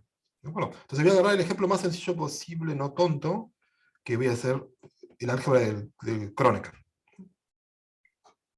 Entonces, A va a ser el álgebra de caminos en cualquier cuerpo sobre el quiver de Kronecker. Entonces, en este caso, el HH1 de A tiene dimensión 3. Y de hecho, como álgebra de Lie, es isomorfo a SL2 del cuerpo. Una álgebra semisimple. Bueno, entonces, supongamos que el cuerpo es algebraicamente cerrado, de característica 0, todo lo que quieran, no importa mucho. Entonces, en este caso, la categoría de módulos, o el quiver of Van der Waals, mejor dicho, tiene una parte así, que son los preinyectivos, los postinyectivos, por acá tiene los preinyectivos, y después tiene un montón de tubos, ¿no? Que son componentes, las partes regulares. El dibujo que todos vimos Aleph 7 veces, ¿no? Entonces, lo que voy a hacer es la siguiente construcción, ¿no? Entonces, primero agarro un módulo cualquiera, descomponible, lo voy a hacer, pero lo puedo hacer por cualquiera, y voy a mirar su ortogonal, ¿no? Entonces, por lo que dijimos antes, si el ortogonal, si el módulo está acá o acá, va a dar todo, porque estos que está acá son rígidos, ¿de acuerdo? Tienen x1 igual a 0, así que toda derivación actúa no trivialmente. Entonces lo único interesante es cuando M es un módulo regular. Y ahora estoy en unas situaciones, características cero de todo, entonces, para saber si un módulo, cuánto da este subespacio, alcanza con ver el de la punta, ¿no? O sea, porque este subespacio de H1 no depende del módulo en la componente, depende solo de la componente. Entonces, esto me produce una función, entonces me agarra, no sé, el pi0 de gamma a la parte regular, son las componentes conexas de la parte regular. Entonces, si agarro una componente acá, entonces puedo mirar lo que podemos llamar el ortogonal de la componente, porque solo depende de la componente y no del módulo específico. Esto va a ser un subconjunto del H1 de A. ¿De acuerdo? Como es un subespacio, uno lo puede calcular, y uno ve, en este caso es fácil, que es un subespacio de codimensión 1. O sea, esto que está acá siempre es un hiperplano adentro de este espacio vectorial de dimensión 3. Entonces, bueno, no es muy cómodo así. Entonces lo que voy a hacer es voy a considerar lo que se llama el espacio proyectivo dual de este espacio vectorial. Estos es el conjunto de todos los hiperplanos de HH1. ¿De acuerdo? Como HH1 tiene dimensión 3, esto que está acá es isomorfo a un espacio proyectivo de dimensión 3. De 2, perdón. ¿De acuerdo? Y entonces, lo que puedo hacer acá es, cambio mi función un poquito, mando pi0 así, agarro una componente, y lo mando ahora a esto, pero proyectivizado. Y ahora resulta que es un punto de este espacio proyectivo. ¿De acuerdo? Entonces, en este caso uno puede calcular la imagen. ¿Sí? Acuérdense que dije que esto era isomorfo a P2. Entonces uno, llamémosle a esta función phi mayúscula. Entonces, ¿cuál es la imagen de phi mayúscula?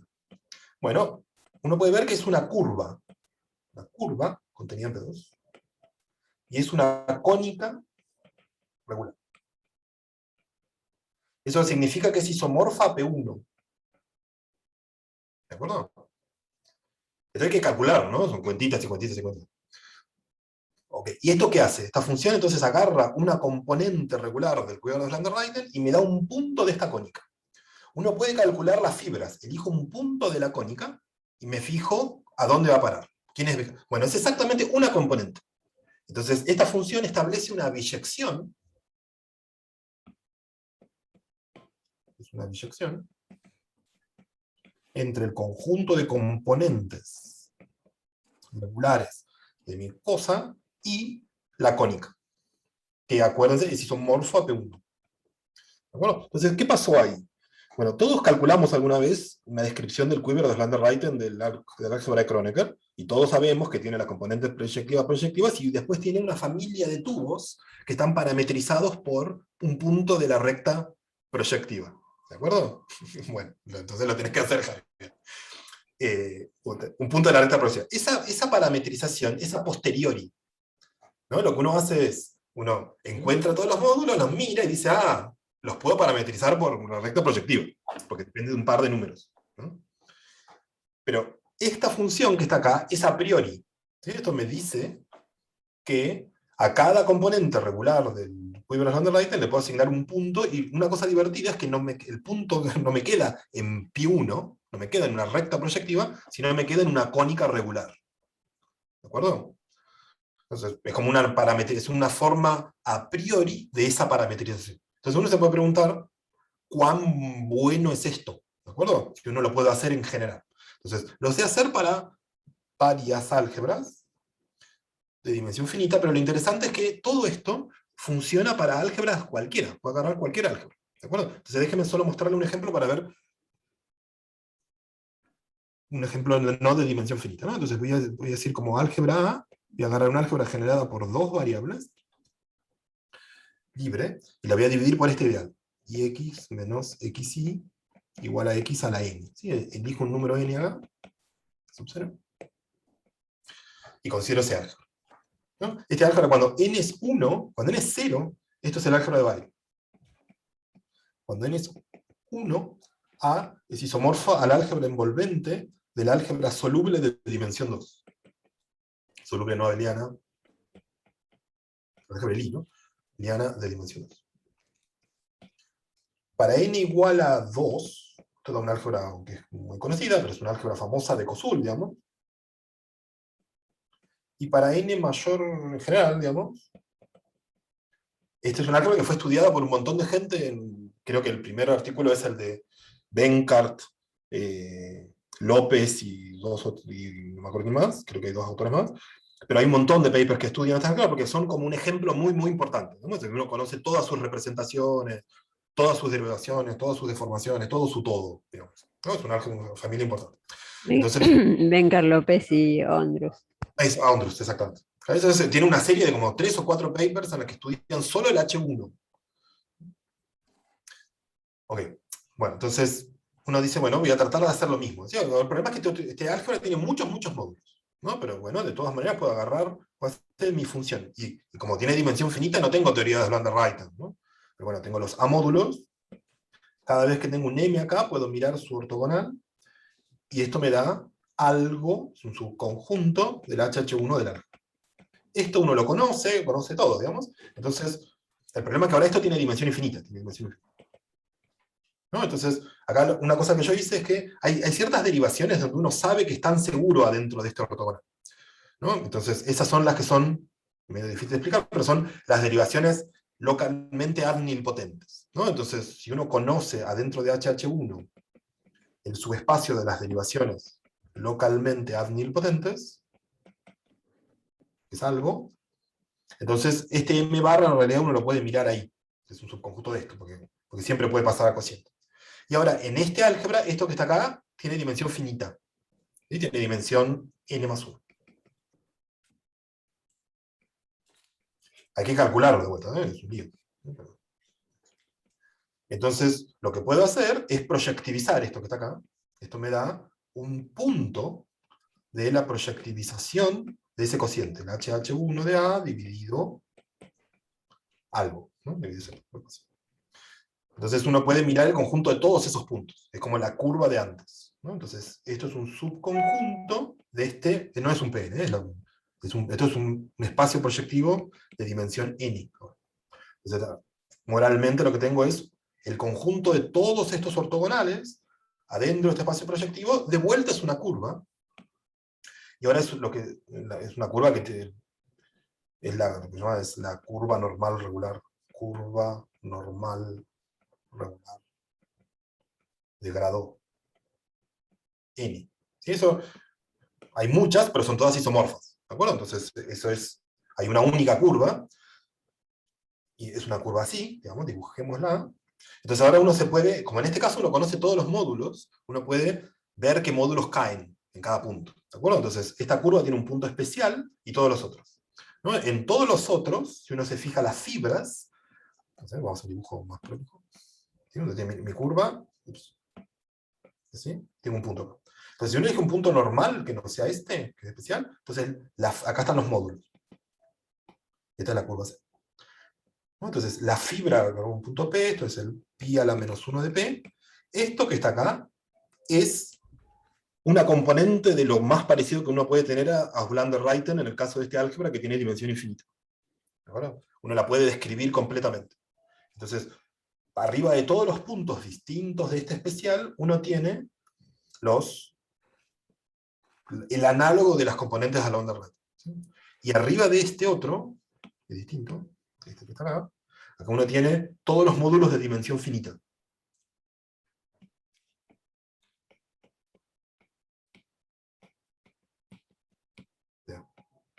Bueno, que hay muchos, ¿sí? En general, si n es mayor que 1, hay un montón. ¿No? Entonces, de vuelta acá tenemos algo que naturalmente los módulos estos se organizan en partes, y eso de vuelta está parametrizado de manera natural por este conjunto, ¿sí? Por los anuladores de los módulos en el sentido de las derivaciones. Bueno, eso es bastante general. ¿Sí? Eso es lo que lo que me falta hacer.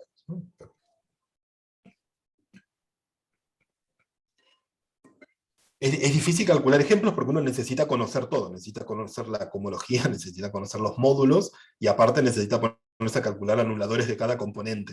Uno necesita conocer las componentes de Blander-Rayton. Para poder hacer estos ejemplos requiere de un montón de información sobre todo. Pero en todos los ejemplos que sé hacer, la información que obtengo un objeto geométrico, acá, un morfismo que va de módulos a mi objeto geométrico, y las fibras son cosas que sé describir en términos de teoría de representaciones.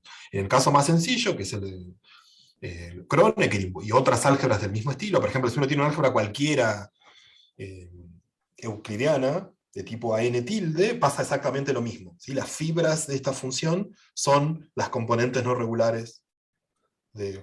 ¿sí? Si uno hace la cuenta para álgebras gentiles, no sé, hacer ejemplos chicos, pasa una cosa parecida. ¿Sí? O sea que esto es bastante regulares, ¿no? ¿Eh? Regulares. Regular, sí, regular. Porque las no regulares están todas metidas en el núcleo, así que no me dicen nada. Claro. ¿Y qué pasa cuando tenés una N tilde grande con los tubos más grandotes? Los tubos más grandotes, para que me acuerde, lo que pasa es que el H1 es trivial. Ahí tenés unos rígidos. Claro, esos son ahí tenés objetos rígidos. Perdón. Ahí pasa una cosa media triste, que es que un quiver de tipo AN tilde tiene H1 de dimensión mayor que 1, solo si todos van para un lado y estos todos van para el otro. No, perdón, ni siquiera, ¿no? O sea, cuando uno va para un lado y todos van para el otro. Ese es el único caso en el que el H1 tiene dimensión más grande que 1. Tiene dimensión 2. ¿no? Claro.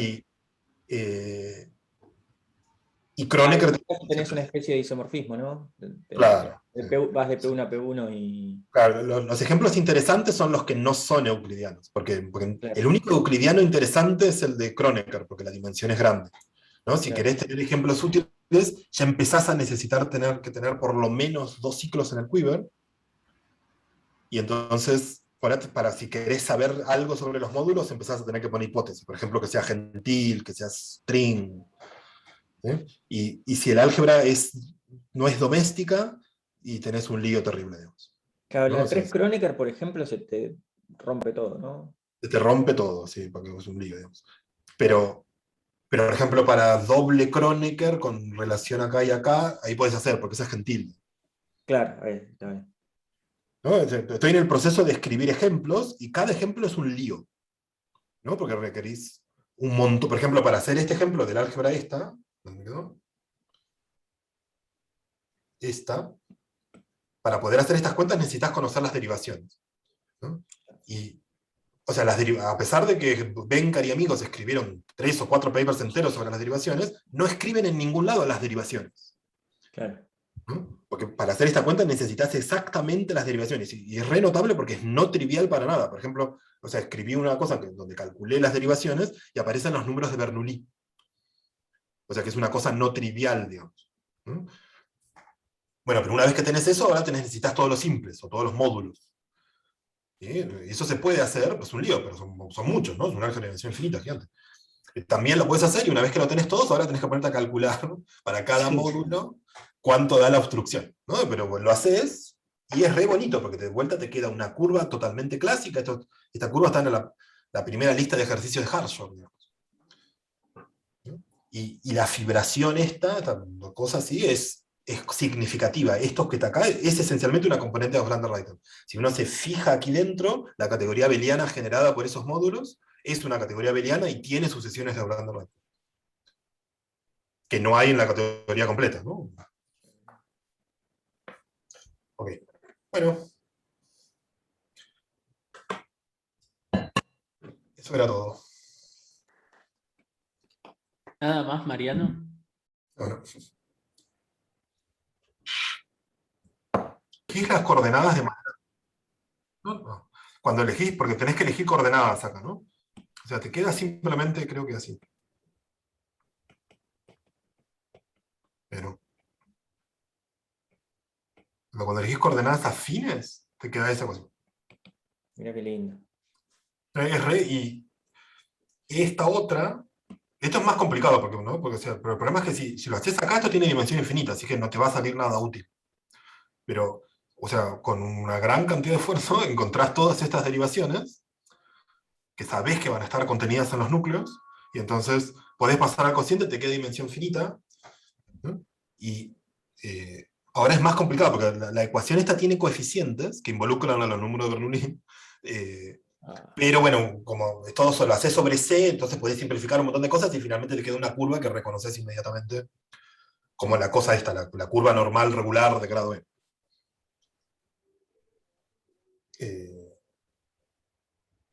Yo creo que si uno lo hace para un álgebra gentil, cualquiera, la curva te va a dar una curva no trivial. Hasta ahora todas mis curvas son P1s. Claro. ¿No? Son P1s, pero puestos de manera no trivial, porque el hecho de que esta curva, esta es isomorfa P1, pero está metida acá dentro de una manera no trivial, complicada. Eso es lo que significa normal regular, digamos, ¿no? Entonces, el grado, todo eso tiene que ver con la forma en que está metida. Esa geometría de cómo está metida me da información sobre los módulos. Es eso lo que funciona, digamos. Si yo tuviese solo el P1, perdería información. Claro.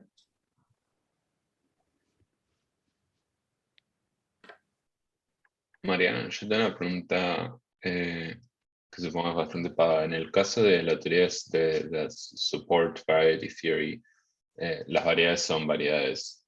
Y en este caso, los ejemplos que diste, tenés variedades proyectivas. ¿Es cierto en general que...? En el caso de la support variety son variedades proyectivas, porque es el PROS. Hacer los Sí. ideales son variedades proyectivas. No, pero digo en tu caso. También. Pero lo que pasa es que son como media disjuntas, porque fíjate, por ejemplo, si yo quiero hacer lo de support variety para Kronecker, el H completo, ¿sí? La cohomología de Hochschild en este caso, tiene K en grado 0, este es L2 en grado 1, y 0 en todos los otros. Entonces el único ideal primo de este álgebra es todo esto. Entonces el espectro... Normalmente, quando tu tomas isso, tu divides por los elementos que são claro, pero uno divide, pero porque hace que sea más fácil de escribirlo, pero, o sea, como los ideales, como los elementos nilpotentes van a estar todos en los ideales primos, el espectro proyectivo es el mismo, ¿no? Entonces, pero en este caso, si uno divide por los nilpotentes, se muere todo, ¿no? Porque si hago esto, se muere todo y me queda K. Aliás, para qualquer coisa que seja dimensão global finita, ¿no? Claro, exactamente. Entonces, no hay una gran chance de poder hacer ninguna geometría sobre support varieties en ese caso, ¿no? O sea, mi pregunta en realidad es fácil ver que los conjuntos que encontrás vos son variedades proyectivas. No, o sea, es fácil porque yo en cada uno de los ejemplos que sé hacer conozco la cohomología, conozco todos los módulos, claro. Calculé a mano todas las obstrucciones y encontré ecuaciones para el conjunto. Okay. Puedo asegurar que ninguno de los ejemplos es fácil. Agora, o sea, es re trabajo. Claro. O que existe aqui, por exemplo, para o Kronecker foi, no final das contas, dar, de alguma maneira, uma parametrização, mais, como tudo mesmo fizesse, parametrização mais ou menos natural do P1, porque parametrizar por P1 as componentes regulares. Claro, por isso que se pode fazer agora para a mesma coisa para uma álgebra hereditária qualquer ou não? Tem. O sea, para una álgebra hereditária cualquiera. Tem. El caso Tain, sí, o sea, fíjate, las Tain van a ser euclidios, ¿no? Entonces, los únicos quivers que tienen H1 de dimensión más grande que 1 son los A tilde. Es verdad. Y los A tilde, como disseste, só uno tiene dimensión 2, ¿no? Claro, los únicos interesantes son el que tiene una flecha así y todos estos. Entonces, en ese caso, es casi quiver. Lo que obtenés es el mismo teorema que el que hice con Kronecker. E tu que disseste, se já entendi, se delta é integrable, então el kernel é todo isso? No. Si es integrable, entonces las componentes no regulares están en el núcleo. Las componentes no regulares están en el Claro. núcleo. Entonces, el caso de delta integrable es el que dice, bueno, la información que voy a sacar mirando el núcleo solo va a involucrar la parte regular. Porque si no, si no el problema está que va a haber algunos simples que no estén, y entonces hay una información combinatoria. Eu pensava por o seguinte, bom, tu sempre tens um homomorfismo del P1 em el HH1, del P1 adelinizado. E a imagem deles é sempre coisas integráveis. Sim, claro. Então, a imagem dele vai ter essa propriedade que tu disseste de que... Então, por exemplo, na crônica que tu disseste, o único problema que vai ter nele vai ser, no final das contas, a única que tem coisas não integráveis, pode ter coisas não... Não, se bem que estás em característica zero, então todo é integrável. No, pero en característica positiva. O sea, característica positiva. En característica positiva. Como decís, esta flecha, su imagen tiene derivaciones integrables. Isso, sua imagem tem derivações integráveis, em qualquer característica, isso é verdade. Eso es en cualquier característica, exactamente. Y entonces, pero... Isso significa que as componentes regulares, como é que é? O que significa isso? Tu acabaste de dizer, já me olvidei. Claro, es que las derivaciones que están en la imagen de este morfismo, en su núcleo, o sea, si yo agarro algo que está en la imagen de esto, la delta está en la imagen, entonces calculo esta parte del Q de las Blander-Raiden, entonces esto contiene todas las componentes no regulares. Tá bom.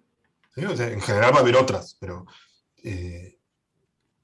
Mas isso, para a álgebra hereditária, isso não quer dizer nada, né? Porque sabemos... Claro, el caso hereditario es como se trivializa medio inmediatamente, porque el H1 es medio estúpido.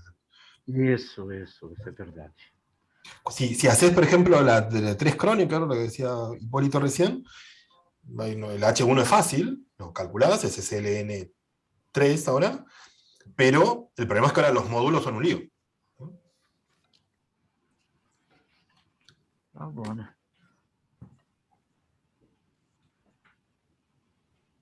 Es bastante sorprendente que tenga que ver con la característica y con la integrabilidad de las derivaciones, porque a priori no tiene nada que ver. Pero en ese caso, las componentes regulares en el 3 Kronecker, ¿cuántos tenés? Tenés un P2, ¿no? No está acotado. No está, no es. Las componentes são um monte de coisas a infinito e é selvagem, então não pode... Claro, pero ¿cuántas de esas tenés? O sea... Pero no hay una cota para la dimensión, o sea, no se puede parametrizar con una variedad de dimensión finita, digamos. Está bien. O sea, es realmente... Sí, la definición de salvaje. O sea, perdón. Claro, sí. Sí, no hay un número, o sea, con una variedad de dimensión, una variedad algebraica de dimensión finita, puedes parametrizar una parte casi de medida cero, digamos, del quiver completo. Yeah. Pero ponerle característica cero las componentes completas o están o no en los núcleos de las derivaciones, ¿no? Entonces, ¿y qué pasa, por ejemplo, si en ese caso te restringís a las que, digamos, tienen los tipo lo que están en las bocas de los tubos, los casi simples? No, yo creo que ahí no hay tubos, yo creo que ahí... No hay tubos. Es infinito.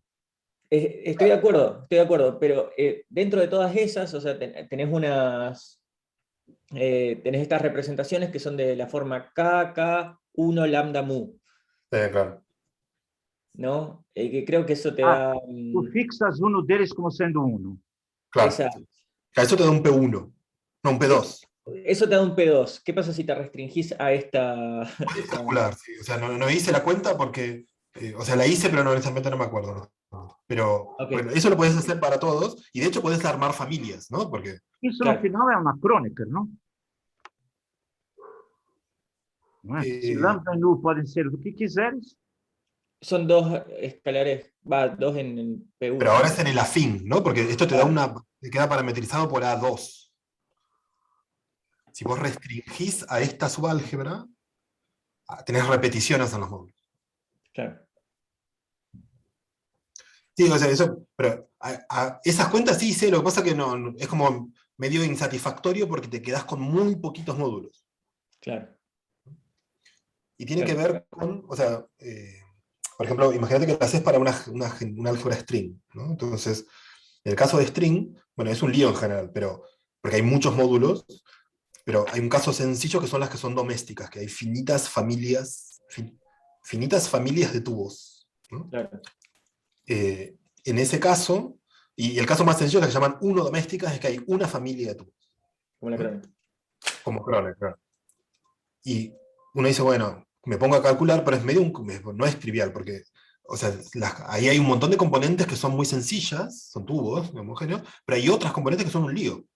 Hay un paper entero de Ringer que se trata de las componentes que no son tubos de las álgebras gentiles, no gentiles, sino string 1 doméstica, y es un caos, digamos. Y para calcular estas soluciones necesitas entender la componente. Claro. Entonces, Eu vou falar uma coisa completamente louca, maluca. É o seguinte, agora uno toma um grupo que esteja contido em GLN, toma o anillo de invariantes de quando G atua em anillo de polinômios, e suponha que aquele grupo é finito. sí, Aí uno tiene aí isso é uma álgebra que vai ser um anel de Cohen-Macaulay, e claro. se a G agir, por exemplo, atuar, por exemplo, livremente, os módulos de Cohen-Macaulay têm uma estrutura, tem Claro. sempre sequências dos Zonderlein. Uno poderia pensar no P1 agindo nos módulos de Cohen-Macaulay? É isso que eu pergunto. Sí, o sea, ese es el tipo de cosas que estoy pensando, digamos. Porque, o sea, si tuviese que apostar, te diría que cuando esto tiene tipo finito, por ejemplo, entonces, que eso uno sabe, ¿no? Si ese es L2, no sé, en una lista de ejemplos, entonces, que toda derivación del álgebra actúa trivial, o sea, que el núcleo de las derivaciones es toda la categoría de MCM, por ejemplo. Em vez de tipo finito, eu diria uma singularidade isolada, porque singularidade isolada é o que necessitas para que essa categoria tenha sequências dos Zonderlein. Claro, sí, sí, o sea, pero en el caso que hay infinitos, que esto que está acá tiene finitos tipos, digamos. Mas tipo finito implica singularidade isolada. Claro. Porque ahí G tiene que ser, creo, uno de los subgrupos de SL2, ¿no? Me parece. Não sei. No me acuerdo de eso. Pero sí, porque el punto es que si lo quiero hacer, si vos me das una álgebra cualquiera y mirar todos sus módulos, es un caos. Ya tuve problemas con digamos, ¿no? Verdade. Esta álgebra fue un lío, porque encontrar todos los módulos es un laburo terrible. Então, por isso, eu pensei em Claro, categorias. pero es exactamente eso, ¿sí? O sea, es tratar de elegir álgebras y subcategorías chicas, donde uno tenga control, y sobre todo sucesiones de Van-der-Waals, que me permitan simplificar la cuenta. ¿Sí? O sea, hay álgebra, hay grupos así para los cuales esto, Stein. ¿No? Sim. Para ese caso, yo creo que debería funcionar más o menos parecido. Uno debería obtener una parametrización natural de sus componentes. En base a una curva dentro del H1. É que eu não sei nem calcular el H1 disso, porque alguma coisa, el H1 de anillo de invariantes. Sí, uno sabe algunas cosas, digamos. No sé si alguien lo escribió entero cuánto da, pero uno lo puede calcular en principio. Yo hice la cuenta para si G es finito y contenido en SL2 alguna vez.